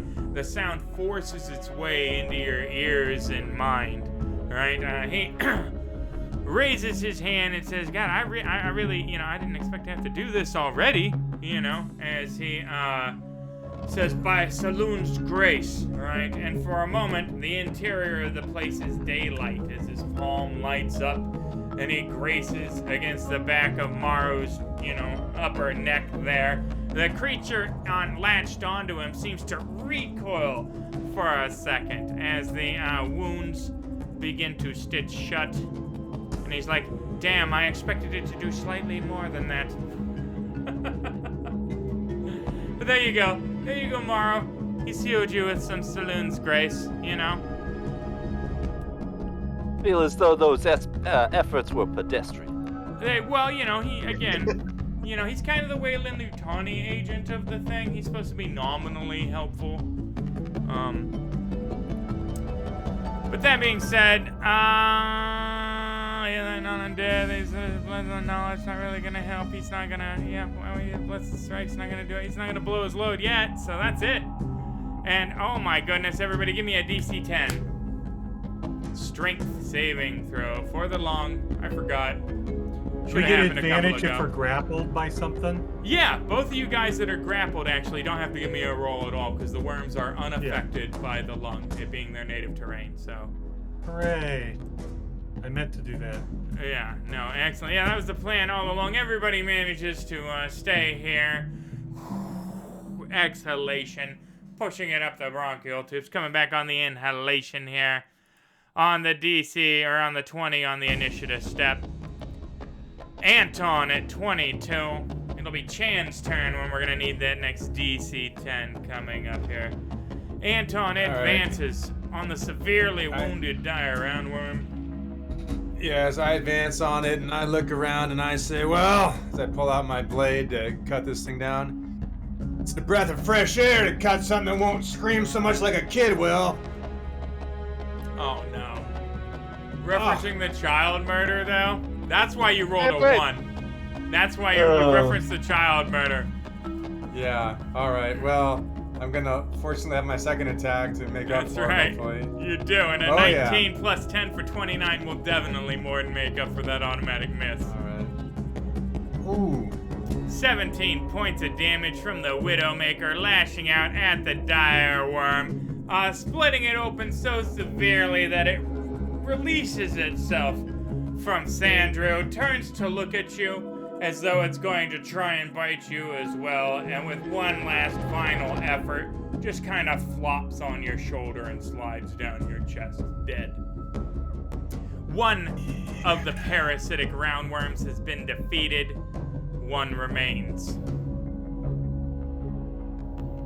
Next up, we have Chand, but before he's going to go, it is initiative step 20. Let's get a DC 10. Strength saving throw. Oof. Chand. Now, do we have advantage on these, or is it just a straight up save? It is a straight up save. All right, then. There it is. Excellent. Everybody but Chand. That was an exhalation. This time it's an inhalation this time. You are pushed 20 feet back out to the old well watchtower, which is, pretty much nothing from your position there. Yay! And now you get to go. That was that was a devastating blow. You slide kind of backwards on the floor. We'll move up to here, so we get a better shot at that fella, and then we'll go ahead and unload some more arrows at him. Oh, I am assuming Pulling yes. up Sorry again? I'm assuming yes. Oh yeah, that's the... Now, we're not going to make him our favorite foe, and instead, we're going to unload 3 different arrows at him, but we're going to be a little reckless with it. Getting a little reckless with it. See what we can do. Makes me wish there was an innocent bystander rule.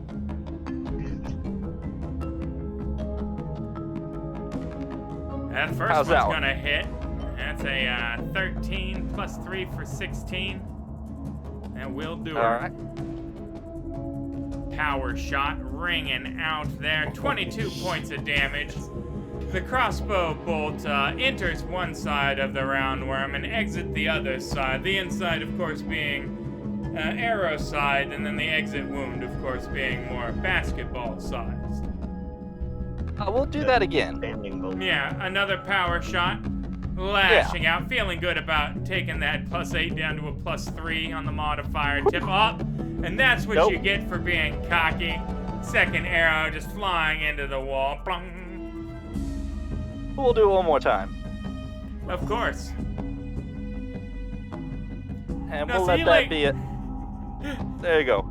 And yes, he messaged me and he's like, "Are you sure you understand my build?" And I'm like, "I think I got my head around it." And he's like, "Did you know sometimes I can attack like 7 times?" And I was like, "I don't have my head around your build," right? And we walked through it. No, it is an amazing. Like, I asked people to build spec op builds, and Felix here built a spec ops. Blah blah blah blah blah blah blah blah. Yes, no guns in D&D. We don't need them, right? Like, but yes. Again, another power shot blasting out, punching a hole. It's just +17 damage on that. No big deal. Just for 20 points. Again, blowing a watermelon-sized chunk out of the back of him. Those 2 holes, moderately wounding it. It does seem upset with you. Mooey, I'm coming. You just hold in there, boy. All of them is going to advance and say something like, "Form a line," because that's what you do in that role, right? As he is going to lash out with his totally not just narrative trident, right? Again, he's the leader of this agency for a long time now. He earned the right through years of command. See, as he 16 + 7 for a 23 to hit.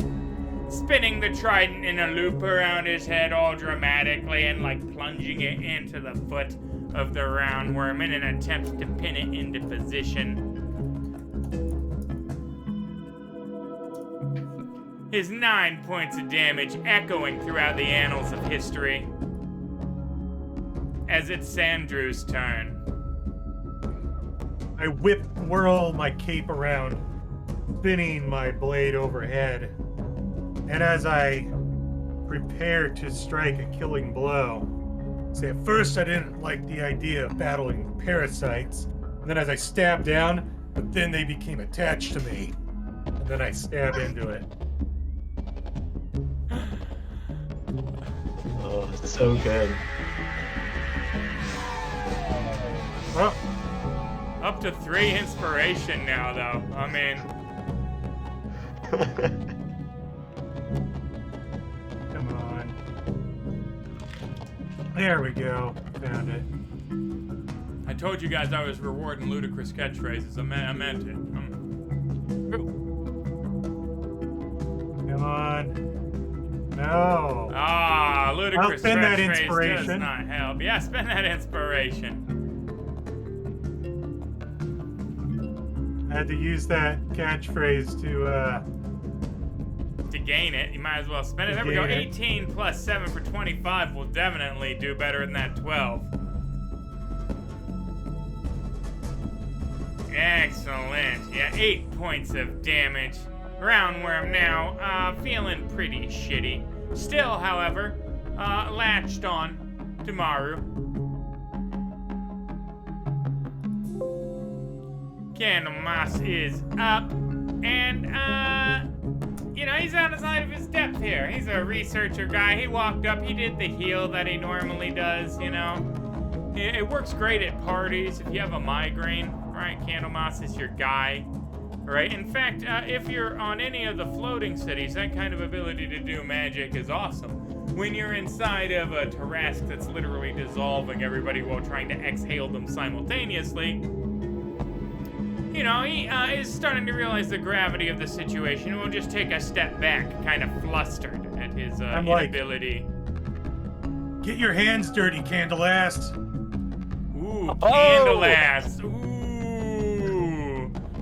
Maru, you can give me a DC 15 strength saving throw to try and rip this thing out of your chest. Let's Or do it. technically, you could just stab it. I did not do it. Yeah, well, you get to do both there, but yeah. Yeah. So I can't move. So what I'm going to do instead is I'm going to spend a key point to use Stunning Strike. I'm going to sort of resist the urge to freak out and like center myself, and then draw my fist back, and it covers itself in shadows, and drive it into whatever appendage is sticking into me. So here we go. So then it has to. Where did it go? It has to do no such thing. So for Stunning Strike, it has to succeed a Constitution saving throw against my DC 14. Yeah. So, oh, that isn't programmed in there. Constitution against your what? DC 14, you said? Where did it go? Yeah, DC 14. It has failed. 3 Okay, plus 4 for so- 7. So it is stunned until the end of my next turn. You're stunned until the end of its next No, turn. it is No, stunned I until the know, end. it was I was like, I don't difficult. know. It was... Yeah. No, I'm actually, So, I'm the Dungeon Master, and I said that you're stunned. My worm lives forever. I The am worm going does the to. mind tricks. I'm going to spend an additional key point to use my where is it? Key fueled attack. So I'm going to make a bonus action attack with my sword. Cool. All right. Actions. Here we go.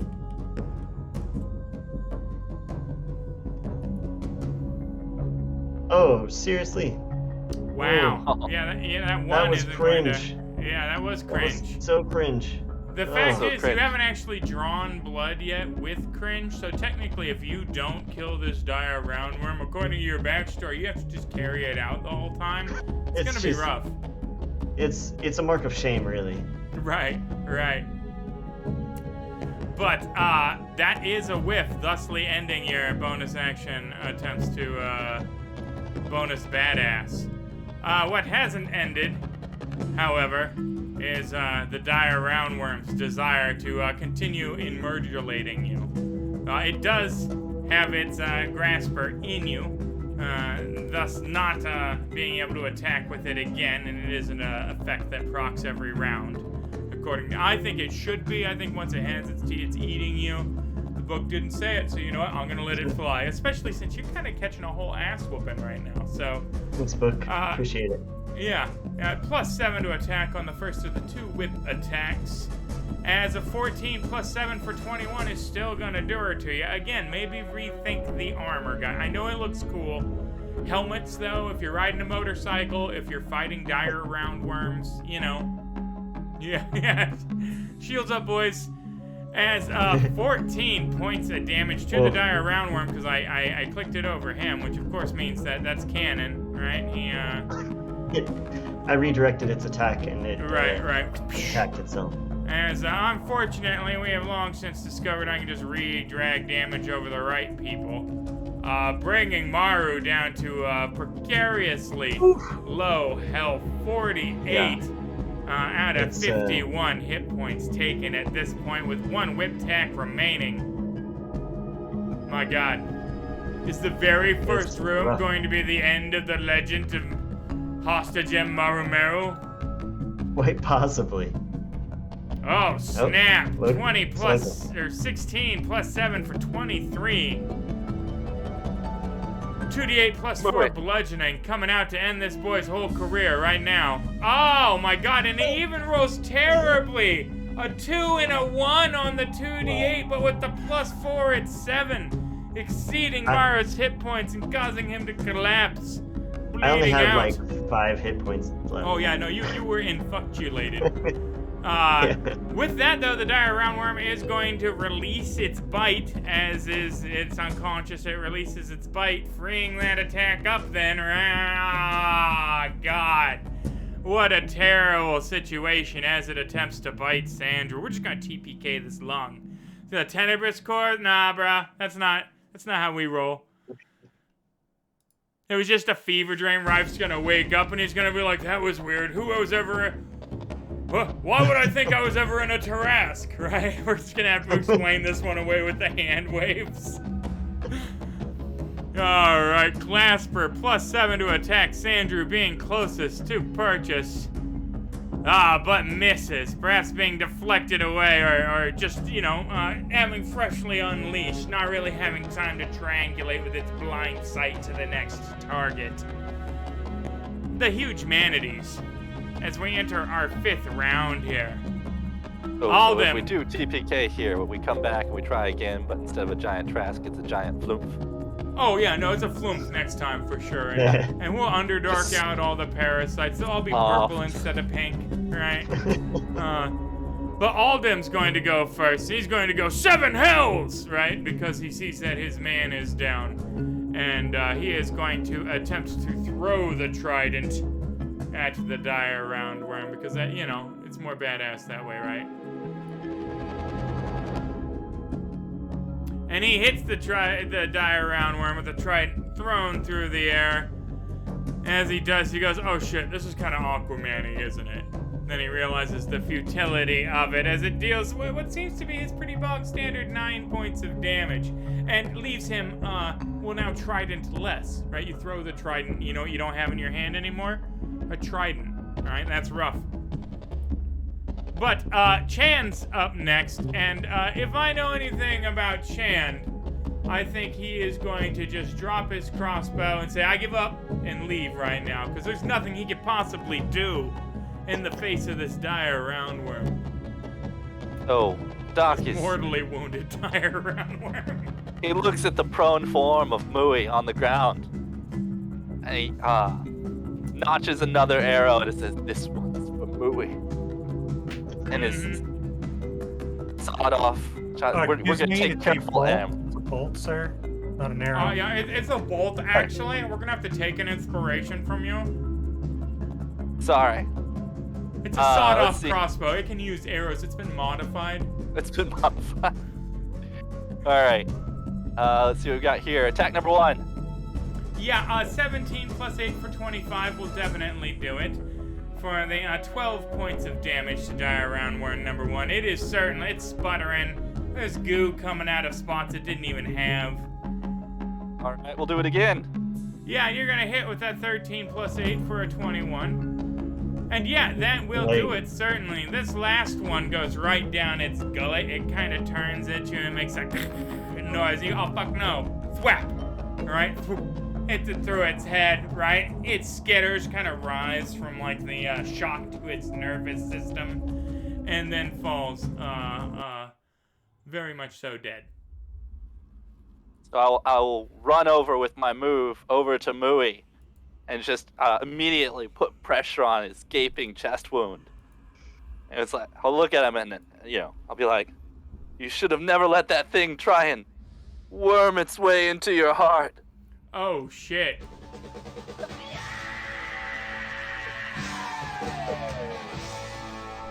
Candlemas will, come over to you and go, you fools, I thought you were the right group for this.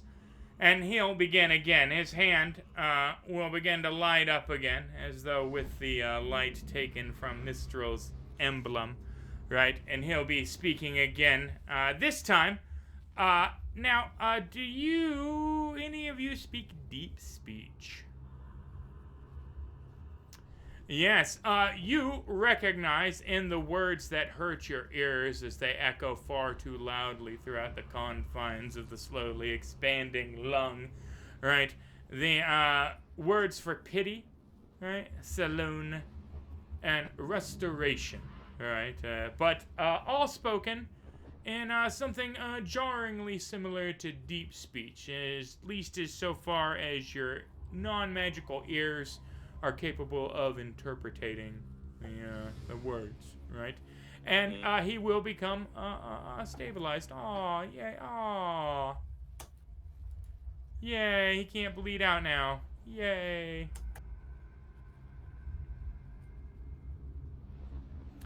So, That being said, go ahead.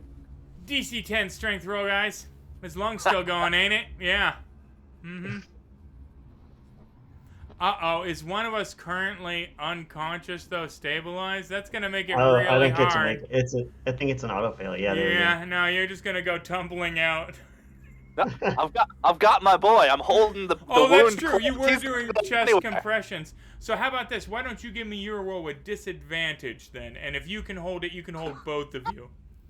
we go. Ooh. The Spicy. guy who's been failing strength checks this Yeah, entire time. it's the whole night. Hasn't gotten a DC 10, yeah. All right. Is there a button for disadvantage? Yeah, DIS in the It's lower under the left-hand screen. advantage. Next to the modifier. Efficient. Hold on a sec. I think that there's a lot more to this thing than I'm seeing. Oh, the chat log, if you look at the chat side of the screen, under it, Okay. there's the modifier, advantage, Oh, there it is. disadvantage. Yeah, Oh, cool. There we go. Yeah, that allows you to add any custom modifier you want, +5, Oh, -5. Take Whoa. that.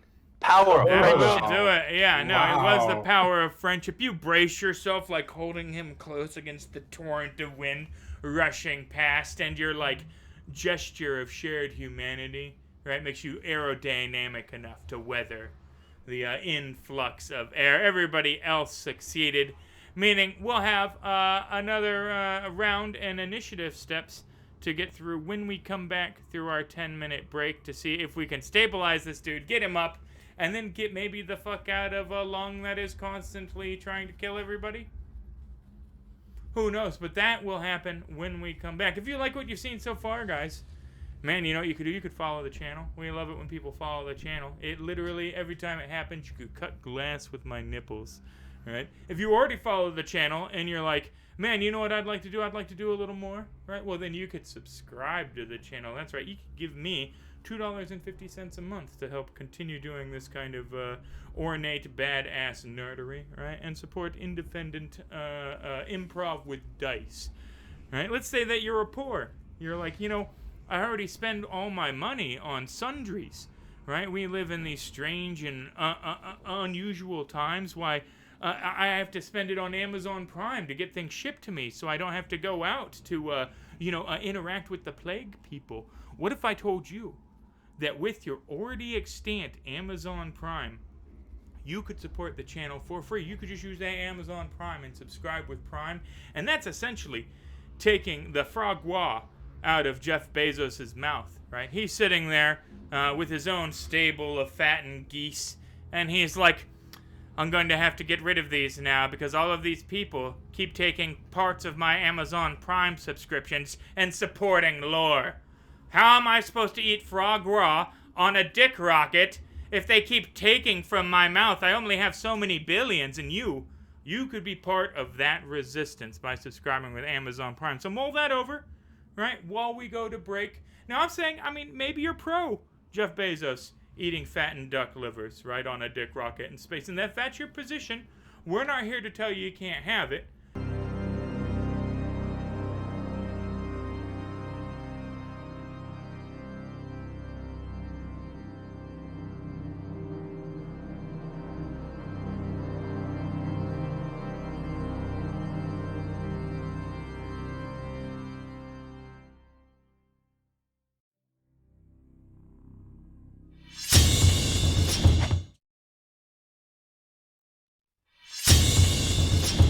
We've already seen the credits. Let's get back to the gameplay, huh? Although they are pretty badass, if I do say so myself. Why, whoever does the effects and the layouts and the animations and the writing and the music and the, the video animatics and the community support and development and all of that, why, they're quite proficient at what they do and should probably be praised for it. But that's neither here nor there. What is both here and there is the fact that, dear viewer, if you are just joining us, the Tenebris Corps, Rhyfe's old military squad from 1500 years hence, is inside of a unusually large Tarrasque's right lung right now, having found entry through the top of the old Owlwell watchtower, and are now trying to make their way through the precarious organic dungeon therein, having just defeated two dire roundworm parasites, each 15 feet long if it was a foot, having both gnawed and lacerated our ninja Maru to a state of incapacitation, only to be brought back by the one, definitely not Wayland Yutani sinister mage archetype role fellow, but just a friendly researcher here for benevolence and good. Right, that's who stabilized him and has now allowed the squad, an opportunity to perhaps revivicate him further before the lung expels him or sends him rattling up out of the throat. With that, another initiative step. Oh, but you're stabilized. You don't need no death saving throws. You don't need no death saving throws. Let me turn that effect off you because you're alive. And everybody has a wacky ass name, so I've got to be like, which one are you again? That's the problem with one shots, right? You are not unconscious and you are not grappled. You are neither of those things anymore. Congratulations. You are, however, stabilized at the 1 hit point? Yeah, poof. Oh no, we haven't even 1 hit point you yet. We've just stabilized you. Sandrew, initiative step 22. As we, get very lungy with it. I look at the commander, like, want me to scout ahead? Your friend's, dead on the ground. No, I think we need to stabilize this situation.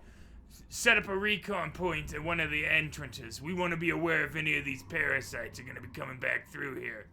In fact, that reminds me, we've been 10 minutes in this lung. Let me roll. No, there likely won't be an immune response now.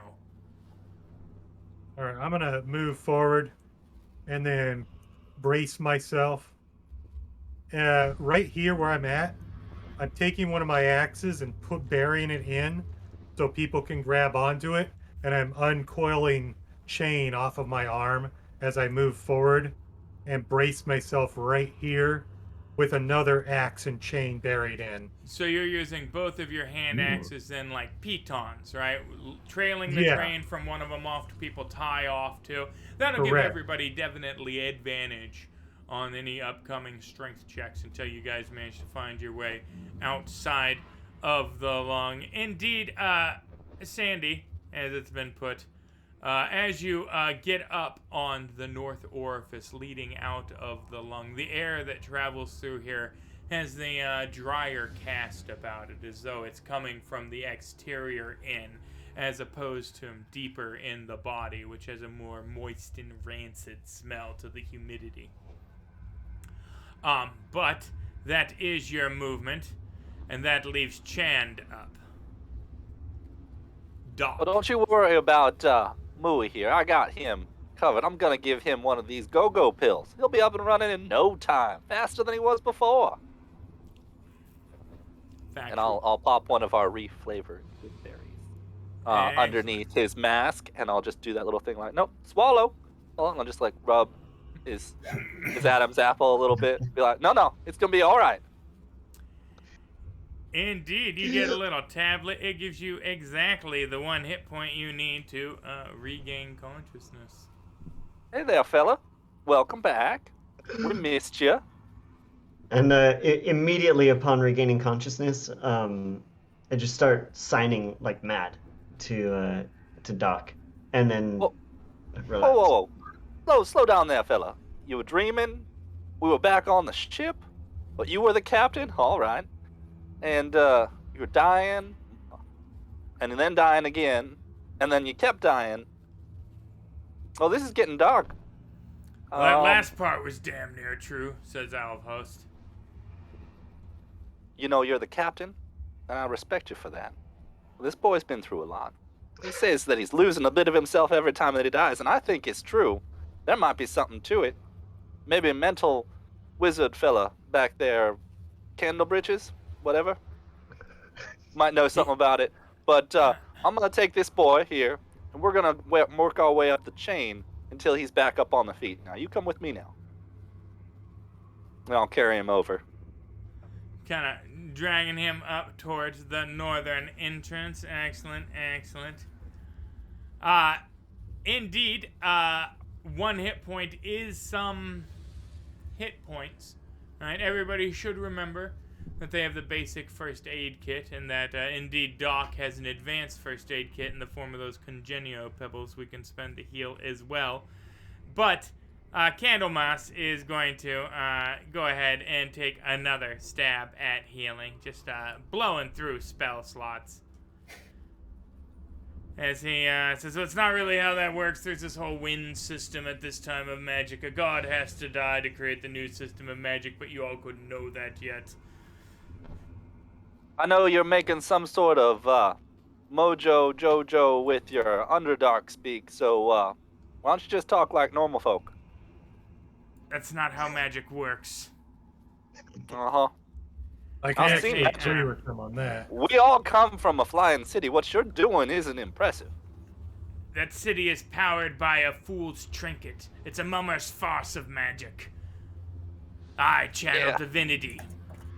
It's a mountain that they flipped over on top of itself and then threw up in the air and it never came down. Powered by a fool's toy. Trinkets, baubles, nothing else. I'm not surprised a man of your station would be impressed by such things. True power. It comes from him. True power The comes from. soul. Well, yeah, I suppose within as well, yes. I mean, if you want to get all metaphorical, it would be we all contain the power to achieve our true selves, you know. But I wasn't really going in that direction with it, no. It was the unlocking of profane arcane wisdoms. That's what I was. Your crazy mystical arts did about 7 pills worth of good times for a person. I got a mess of pills. That might be accurate, but allow me to assure you, I would be foolish to waste my magical prowess so early in our journey and on such a unuseful companion thus far. I did say after the story of being the shadow step and all of that, I expected him to do more than simply step into the shadows to die. Now, I can tell that you're under a lot of stress, so I'm gonna let that one slide. But you need to watch your tone. That's actually a fair observation. I might have something up my sleeve, but you all are fairly storied badasses, and I am kind of reliant on you to navigate me through this inhospitable terrain, so maybe I will consider my station, just for a moment. Well, All right. our options are the way I implanted, up towards its gullet and its mouth, towards its brain, or that way, deeper into its bowels. Everybody, DC 10 with advantage on the strength check.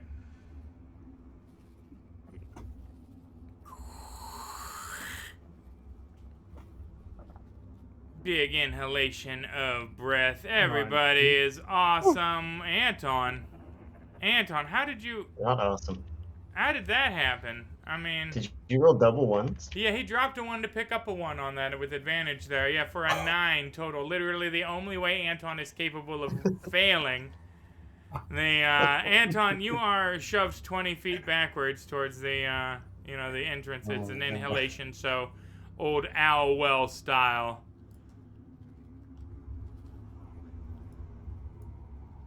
Whomp.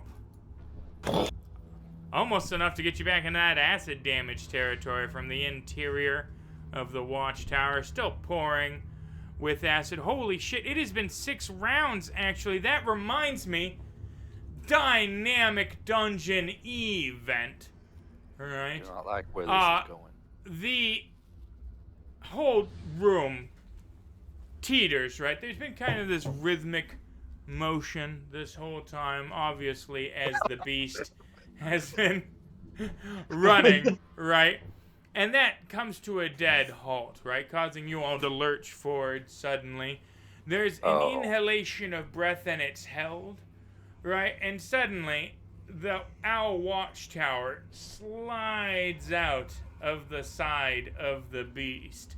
For a moment, you can see daylight pouring through the hole in the side of the thing before the flesh stitches itself shut and coalesces, leaving the aperture you entered the beast through no mas. Well, shoot.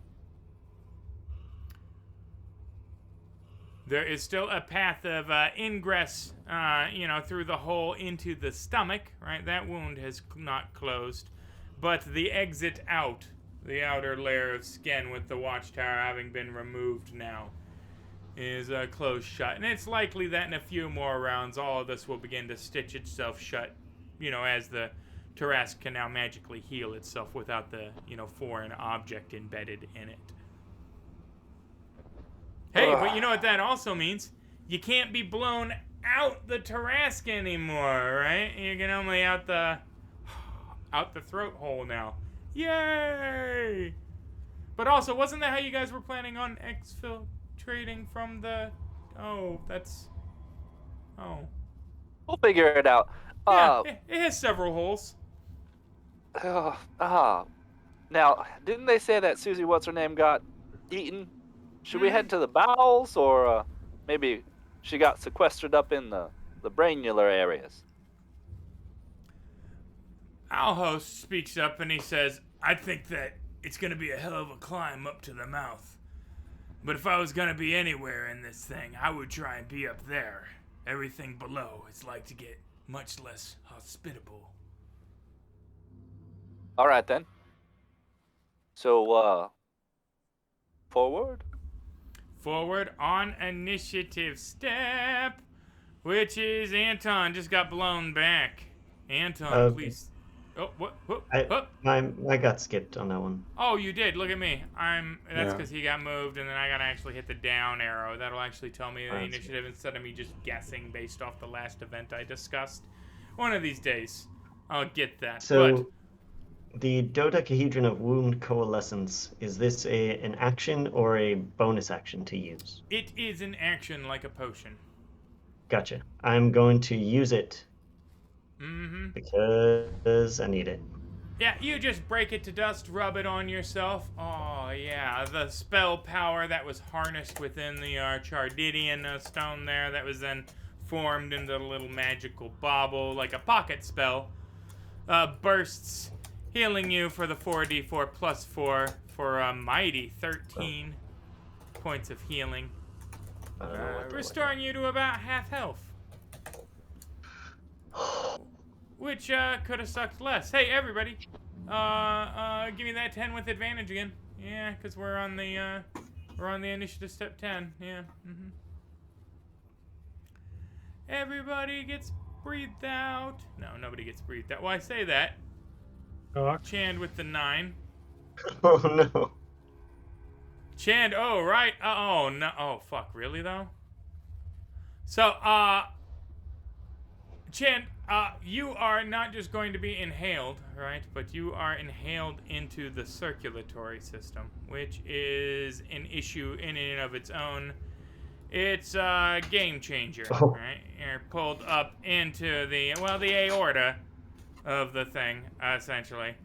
And, so the first problem, right? Can I do something? I know it's unorthodox. Well, probably not. But can I use Polearm Master to treat him as an enemy and try to hook him and stop him? I would definitely allow you to roll an attack roll against him to damage him. That seems fair. That's what that ability does, right? Yeah, no, if you want to pin him to the aorta, right? But, disadvantage, too, because, he's rushing past. He got inhaled, all of a sudden he gets sucked up into this wall tube, right? I understand, but it could be way worse than pinning him to the wall for some damage if he gets too far away from it. Potentially, yes. You don't. It's my reaction. He's getting pulled into the Tarrasque's aorta at this point. That's not. Yeah. I have a whole soundtrack for it. 15, does it? Oh, that's a miss. Yeah. At disadvantage. Definitely not. Yeah, that definitely will not do it as he is pulled in. So the first thing you notice, Chan, is that you are completely surrounded by Tarrasque blood. The rhythmic beating of its heart can be heard. All right, you're holding your breath at this point. As you give me a DC 13 saving throw, strength, to avoid being pushed 60 feet towards the Tarrasque's kidneys. 1 second, gentlemen. Chand is there. The next second, Chand gets sucked into the wall by the exhalation and is perhaps, not at all being spirited away, manages to brace himself on the other side, but is now in the Tarrasque circulatory system. I'm happy to be making these saving throws when they seem to matter. Right. That being said, none of you are... he just got sucked into like a sphincter, right? So you would also have to then progress on your initiative step through the sphincter to... Do I see anything from where I am? You see that there is a passage leading the way you came from, right? And then down to the left there, I mean, with your dark vision, right, you can see, well, I mean, like, blood isn't exactly, like, transparent either, is it, right? Like, you're in a tube chock full of blood, right? I don't know that if you have dark vision and you open your eyes in blood, right, that you're like, oh, yeah, it's 60 feet, you know, because it's, like, opaque, right? How much blood do you think a person can see through?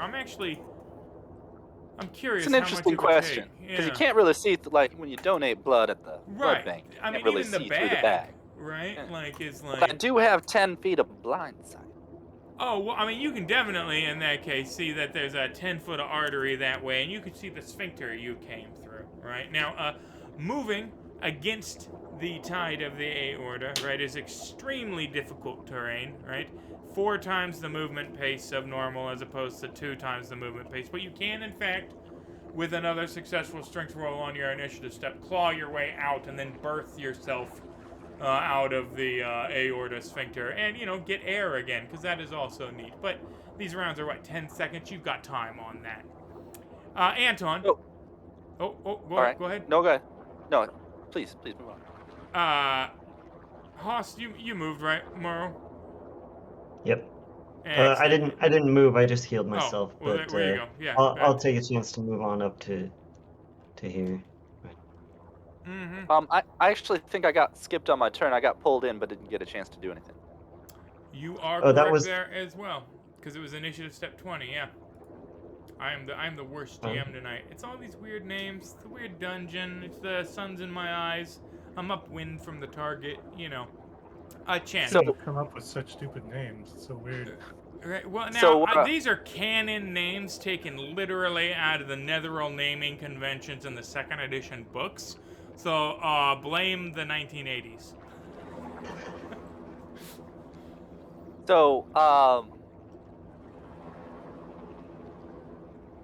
So here's my plan. You said that there's some sort of valve, right? That I just came through. Yeah, directly south of you, right? There's like a sphincter, 10 feet away, 15 feet away. DC 13 strength saving throw to fight against the current, and then it's 4 times your normal movement speed. All right, well, I'm going to try and fight against the current. Mm-hmm. Oh, yeah, you do. I do believe Boom, I do. A 20 plus 3 will definitely nail that. So what I'm going to do is, as I'm fighting my way back to my friends, because I don't think we're going to want to go through this particular passageway. It seems to be death. I'm going to pull... So, Doc has bandoliers across his green armor. Some of them look to be like giant syringes. Others look to be like different stoppers of various fluids. Mm-hmm. He's going to pull off one of these things, maybe open a pouch and pull it out. Maybe just pouches. I think maybe just pouches the whole... Yeah. Whole way Slathered down. in pouches, yeah. Just open up one, pull out a pouch with a little vial of something in it. Wait, do you pull a pouch out of a pouch? Is that what you Yes. just said to me? Yes, Excellent. it's Okay. a little I'm here for baggie it. I'm here of... for it, yeah. That's what's going on. I'll look at it, and I'll basically I'm going to be timing it to try and push my way through this valve, just as I let go of this pouch of powder. This pouch of powder, yep. Okay? Yeah, no, I'm following you. Sorry, did yeah. somebody say that? No, I'm picking up what you're putting down. Oh. Uh-oh. Is he... Right on. All right. Yeah. Nope, I'm back now. There you go. So I'll let it go, and I'll I'll beat a hasty retreat back to my friends, just as the valve closes. Mm-hmm. And what I'll be doing is I'll be letting a pouch of mummy rot go on that circulatory system. Yeah. Yeah, which is fantastic. Two things that actually before you do that, why don't you give me a medicine check at disadvantage, because this is a strange medical, Of course. mummy rot being fantastic and all, but maybe you know something about Tarrasque anatomy, right? That would, With disadvantage. yeah, because it is a giant magically imbued Tarrasque, right? I think the chance that that it made crit you though. drop the 20. It made you drop I feel bad about the disadvantage. I don't normally. I mean, it's a kind of extraordinary circumstance. That being said, like, at a 10, right, the dosage of mummy rot that you have on your person is very unlikely to induce any kind of, impact on something 700 feet long. And, Absolutely. What I was more hoping to do was to stop any more sucking through that particular artery by temporarily making it inoperable. Do I want to allow that? Yeah, fuck it. Yeah. Why don't we'll close off this lung. We'll allow that artistic use of mummy rot. Just causes one section to seize. It's not enough, of course, to waylay a Tarrasque. Right, and I mean, it is technically, maybe immune to most poisons, but that's not... Not mummy rot. Mummy rot came from a charity module, right? And therefore... specifically works on Tarrasques, right? So it's for the kids. It's for the kids, really, that it works. But that will disable the breathing puzzle here. I'll give you 5 rounds without it, guys. Fellas, this is not going to last long. We should mosey. That being said, the only other exit that doesn't lead to the stomach that we all started to experience there is the one that seems to have the veins leading to the thundering kind of war drum pulsations, and would require you to single file kind of shimmy your way between bunches of arteries as they squeeze and expand, right, with the pulse of the Tarrasque. Totally normal. Yeah. Totally normal. Oh, and I mean, we totally let's not bury the lead here, right? So you Ace Ventura birthed yourself out of that sphincter, just covered head to toe in blood, right? Like I think we hand wove that way too much. One second you guys are like, Doc, no! The next second his like hand bursts through, just covered in blood, right?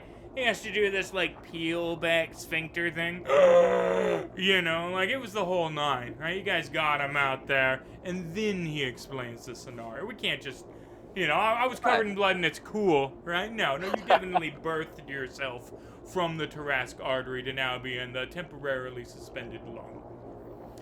But that will be your turn as well, then. So we now will officially hit the down arrow and make it Candy Ass's turn. Now you got me calling him stuff, guys.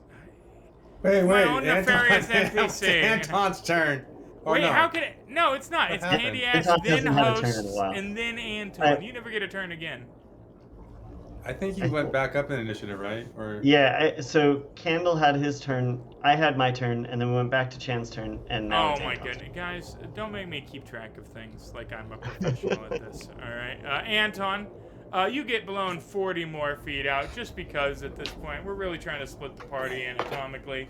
yeah. You are closest to the southern orifice, now just a ragged corridor through the meat where the tower was, leading to the stomach. Right, the acid, right, is no longer being kind of corkscrewed out by the tower itself, right? And the meat passage to the south of you seems as though it would not proc the acidic effect anymore as a result. So I look around. Are we headed back this way? I point behind me.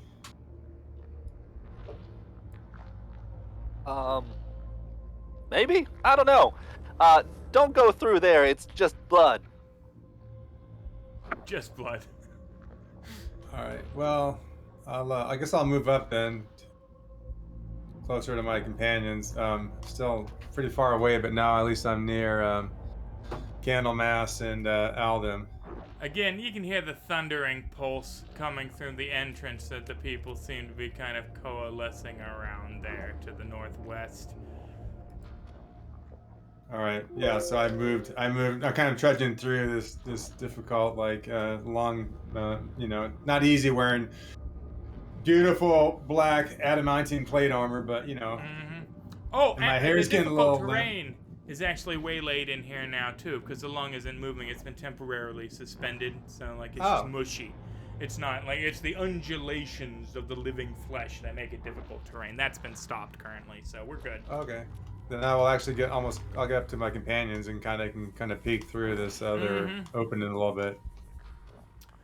Aldem is going to gather his trident up from the floor and kind of shake the roundworm juice off of it and say, "Why, normally I'd be in charge of this kind of thing, but for whatever reason in this exposition, I'm kind of taking a back seat and, assessing the capabilities of my men. Therefore, I'm not going to make an executive decision and follow after them." And he wanders up to roughly join you guys in a group outside what seems to be the arterial passageway leading to the thundering pulse therein.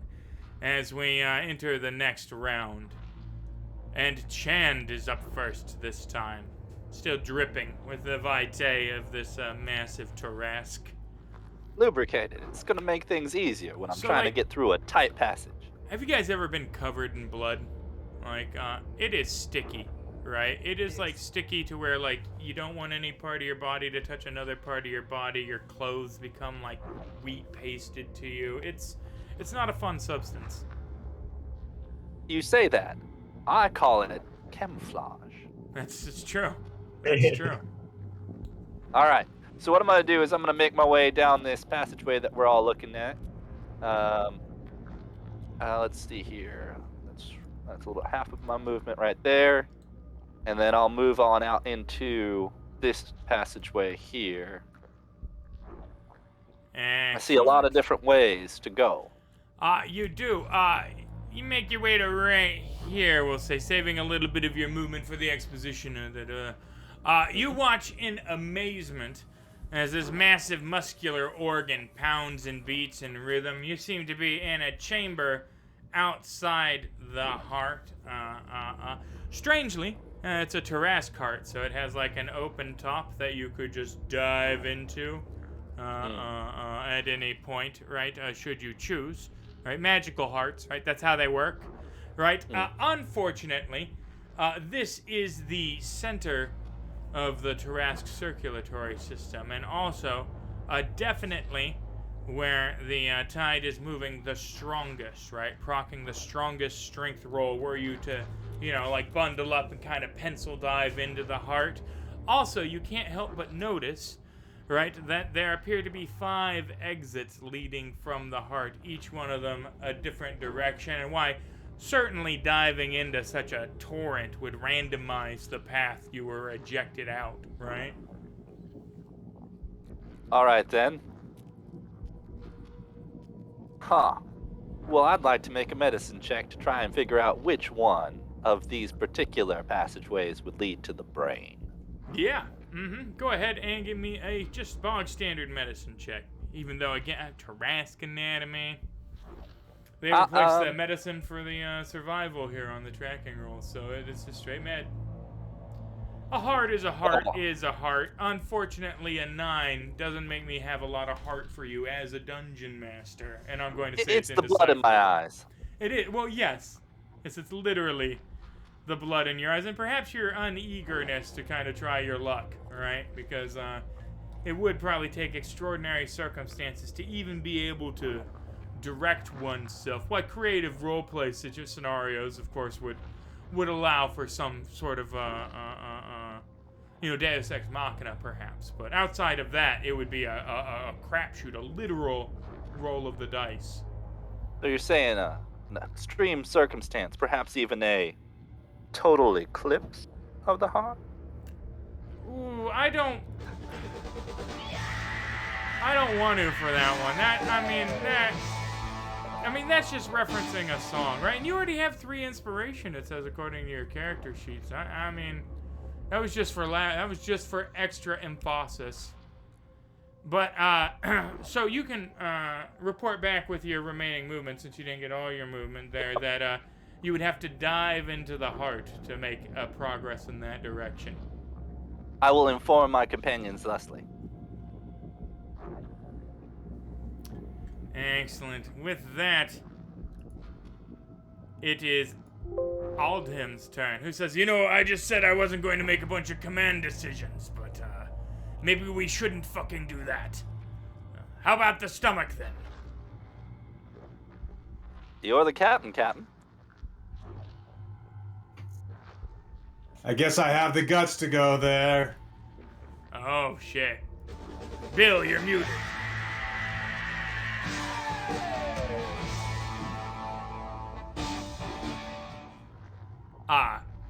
Are you intentionally muted, or was that...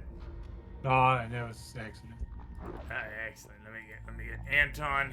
Anton has 3 inspirations. Where are all these inspirations coming from? Excellent. But with that, Aldem is going to take that as a suggestion from himself then to move into the stomach region. Stomacular? Oh, that's right. And it's not difficult terrain anymore, so it gets a little more jazz out of it. Excellent. Moving on. What? No, I don't want the jejunum. I want the next initiative step. Sandrew. At the northernmost sphincter. It looks like the party is being redirected south. Fortunately, we don't have any breathing puzzles to get through anymore, so we're good. Yay! We can just... Feel good about that. Feel even better about being covered. Oh, we've determined that we're not going to go through the lungs. We're going to head to the bile, the stomach. Right. Thank you, CFG RPG.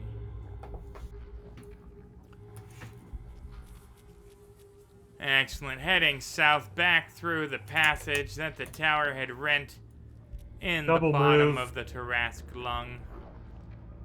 Double move. Is that what you just told me? Boom. Actually, you know what? I'm going to do a double move, but I'm going to end here, and then I'm going to brace out my axes to create Why is he so paranoid? I don't understand where the toe paranoia line comes from. Why would you need a toe line? It makes no sense to me as a dungeon master why you would anticipate that such a thing would even be required. That's, you know, your lack of trust and faith in me is, it's devastating. It's really, you wound me, sir. I'm the weapon master, and I gotta look out for my folks for any contingency. You are up. All right. Maru is going to use all of his movement to get just behind Anton here. Or, sorry, not Anton. Aldem. And as my action, I'm going to spend 2 key points to use quickened healing on myself. Ooh. Oh, that was awful. Oh, wow. 1 + 3 for 4 points. You have definitely quickened your healing. I mean, by 4 points, but that technically counts, right? I mean, yeah. It did what it said on the tin. Mission accomplished. Back in those days, they Get a just banner. hadn't perfected it yet. Yeah. Well, that's what, yeah. I mean, yeah, Still it's working it. old-timey. Still working it. Work in progress. There's going to be a whole school of martial arts named after him one day, you know. Today, probably not that day. Tomorrow's not looking great Today's not either. that day. And then, of course, Candlemas will just gingerly step over the bronchial tubes on his way towards you. Pleased that he doesn't have to brace anything or, you know, stand against anything or muck up his robe any further because, you know, that lung puzzle was getting to be tedious to him as well. And Anton Highcross made his way to the top of the lung just for everybody to be like, you know, bro, we're going to go back now. He was there the whole time. Well, at least it's not difficult terrain. He'll just take one look over at Chand and say, well, guess we're going back down this way. And just make his way back down again.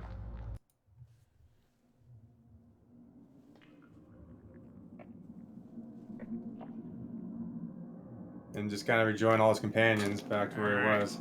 Bracing now at the bottom of the lung, everybody sans Chand is ready to make their ingress back through the old meat wound from the lung to the hole that leads into the stomach. That being said, Chand's up first because why the hell not? You know, he's feeling it. Even with initiative step 11, wow, everybody rolled poorly that round.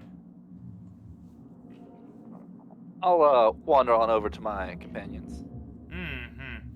Rejoining the group, mindful of the fact that there are only a couple of rounds remaining before the lung will revivify itself and again enthrall us all with the inhalation and exhalation. So I'll double move on over to there. Alright. Into, out of the lung and into the meat corridor to the south. Outside of the, antechamber, I guess, of the wound that sits outside the stomach, as Maru is up.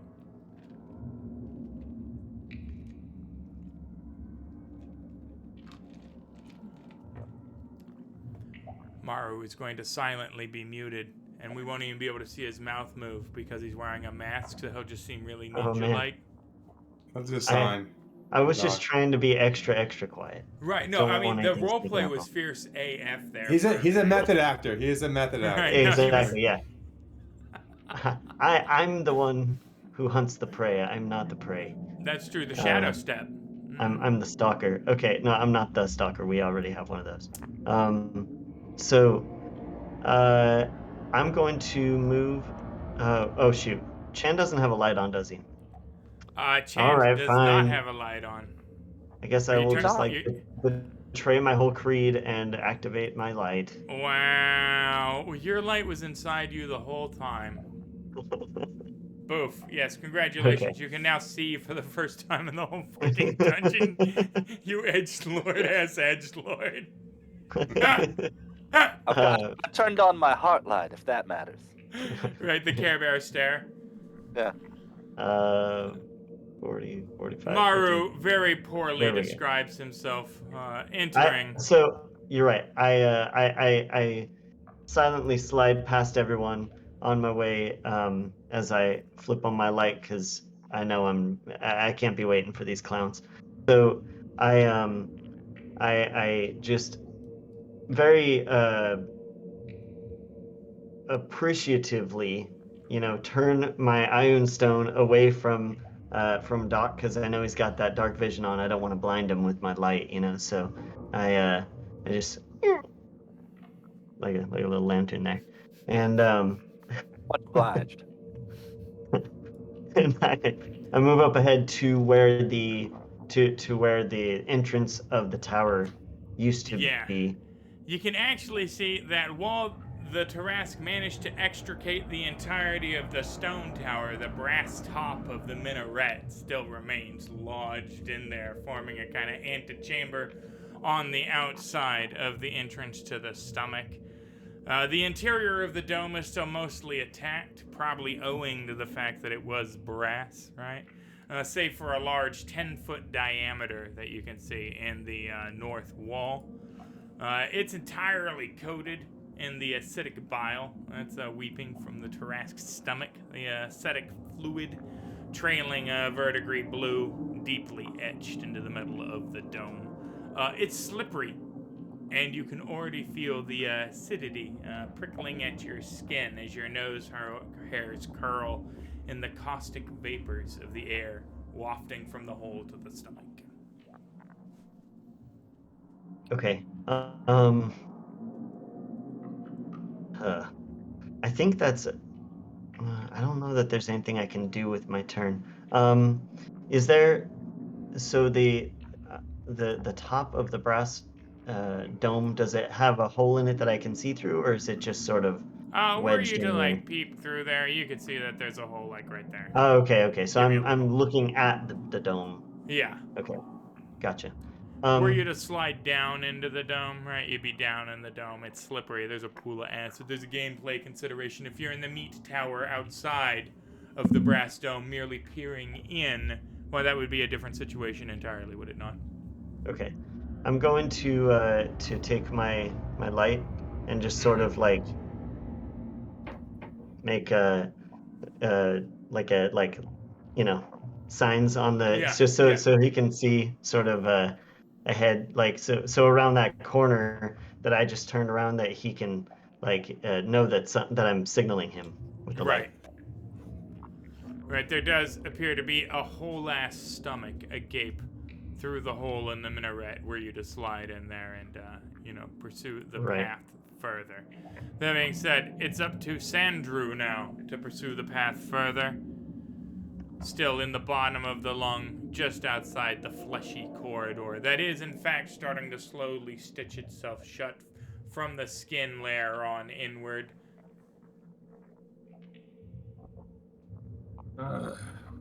Let's go. I eat terrace for breakfast, and right now I'm very hungry. Let's get to that stomach. That's not enough.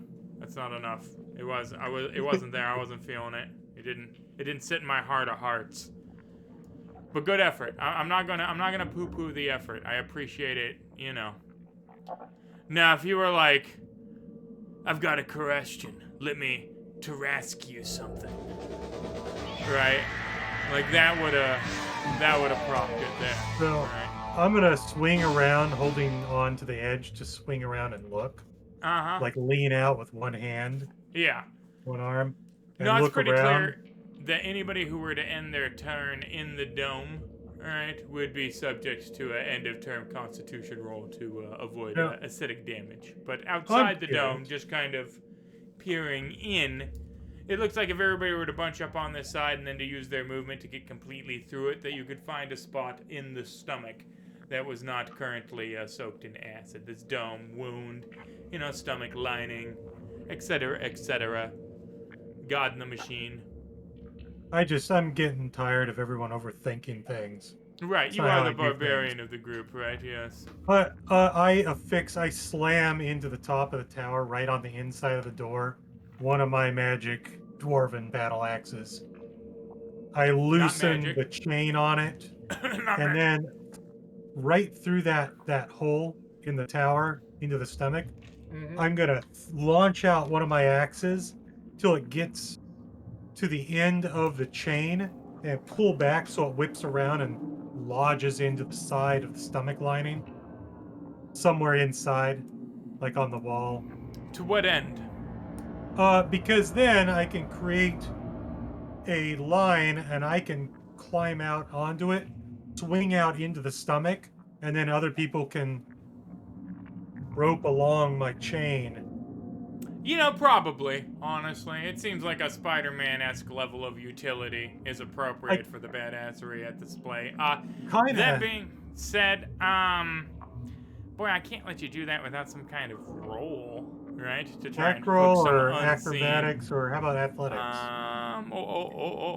Actually, I want a religion roll for that, actually, because you would need Jesus to help you accomplish that task. No, I would take a acrobatics, athletics, hell, I'd even allow a sleight of hand.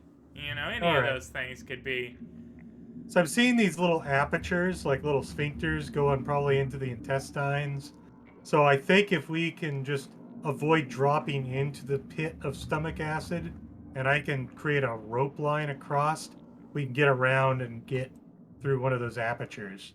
It would definitely require characters mechanically being in the stomach to get the read in. That's the... Yeah, that's what I'm doing. There's only so much you can ascertain from the outside, I'm going to swing in, but I'm leaving one chain affixed outside, so if I have to nope back out, I could swing in there. You are instantly incinerated by the adult gold dragon that's been hanging out in there the whole time. You only live once. Alright. Yeah, no. 14? Yeah. I was looking for a 50. You do it inelegantly. There. Okay. Because I'm a kind of Good thing there's only one person that cannot. That was a 15. I got one person here that can't, convey insults to the rest of the party. Right, right, certainly. Right. Well, you got one person, and, something that I'm noting about the party right now is that we have dramatically differing mobilities as well, right? Some of these people are super fast, and some of these people are wearing 400 AC armor, and just kind of tunk, tunk, tunk, tunk. Not that either approach is bad. Just Well, that what were both, you thinking? Like, you know, swing out considering to, you like, guys have there? been a crack squad for, you know, the squad tactics have been interesting so far, to say the least. Again, we're telling this story because it's memorable, though, right? Not because it was just another Wednesday for the Tenebris Corps. So maybe this is the one where, like, everything went wrong. They all had headaches, you know? Like, although I will have to say, additionally, that, well, things haven't really been going wrong for Chand, have they? I mean, that bow has been putting in work thus far. Which has been any time that the thing has breathed or bled, it has just kind of had its way with me. That's right. Although we have also neglected to mention that Maru's sword has to still be unsheathed too, because if I'm not mistaken, it was not a it didn't put in work in the similar fashion there. It has to draw blood or be covered in blood, because I've got something for Right. it. I mean, that's true. You could just like, you know, squeegee out. Just there you go, bud. Yeah, give it a little twist. All the blood he could need. You know, guys, the stomach kind of kicks off this whole big deal, and we are so close to midnight, which is the you know, the hour when we all turn to pumpkins here on Friday night. That you know, I initially thought, well, this will be like a 2 or a 3 shot. I have no idea how many episodes of the Tenebris Corps it's going to take to get through this story, because it's been shenanigans so far. And dear viewer, they have entered a lung and the passage outside the lung, pretty much, in this whole time. And the Tarask has like 28 organs. So there is a whole lot of story left to tell, and it is our hope that when we have other cast inconsistencies, that we will be able to come back and continue the Tenebris Corps. But we're going to leave it on a cliffhanger there, not just because this next bit procs this whole, like, I mean, it's like a half-hour deal. It gets dramatic, right? But also because our ninja had to step away. Well, now he's back un-ninjally. But that was another factor. At any rate, I hope you enjoyed the show this evening. It is, oh man, this place gets so much wackier, though. I mean, we have just really, just the tip of the iceberg. The story gets wackier. The dungeon gets wackier. The characters get wackier. Stay tuned next time for that. The next time you will see us on stream here will be next Thursday night for the Lore Book Club, when we give a dramatic reading of Dune Part 3, starting on page 100. Stick around for that if you're that kind of nerd, and it's okay if you're not. I understand. Dune's not for everybody, and it's a tough read aloud. Allow me to assure you, as my first endeavor, I was like, I love this book, and then I didn't really think about the, well, it's not a novice read aloud, is it at all? No, Frank Herbert had a way of twisting stuff, but I'm enjoying the hell out of it, and you should too. And then, of course, next week, the Rod of Seven Realms returns to the Sword Coast modern day, where they are at the ruins of the Old Well Watchtower, which certainly doesn't have any tie-in narrative implications with this event. So stick around for that next Friday, same bat time, same bat channel. And who knows when next the Tenebris Corps will meet, but rest assured, dear viewer, we are not done with them. So from the League of Raconteur Explorers to yourself, per fabulum veritas, and may your dice always roll hot. Have a good night, guys. Thanks for watching. Thanks.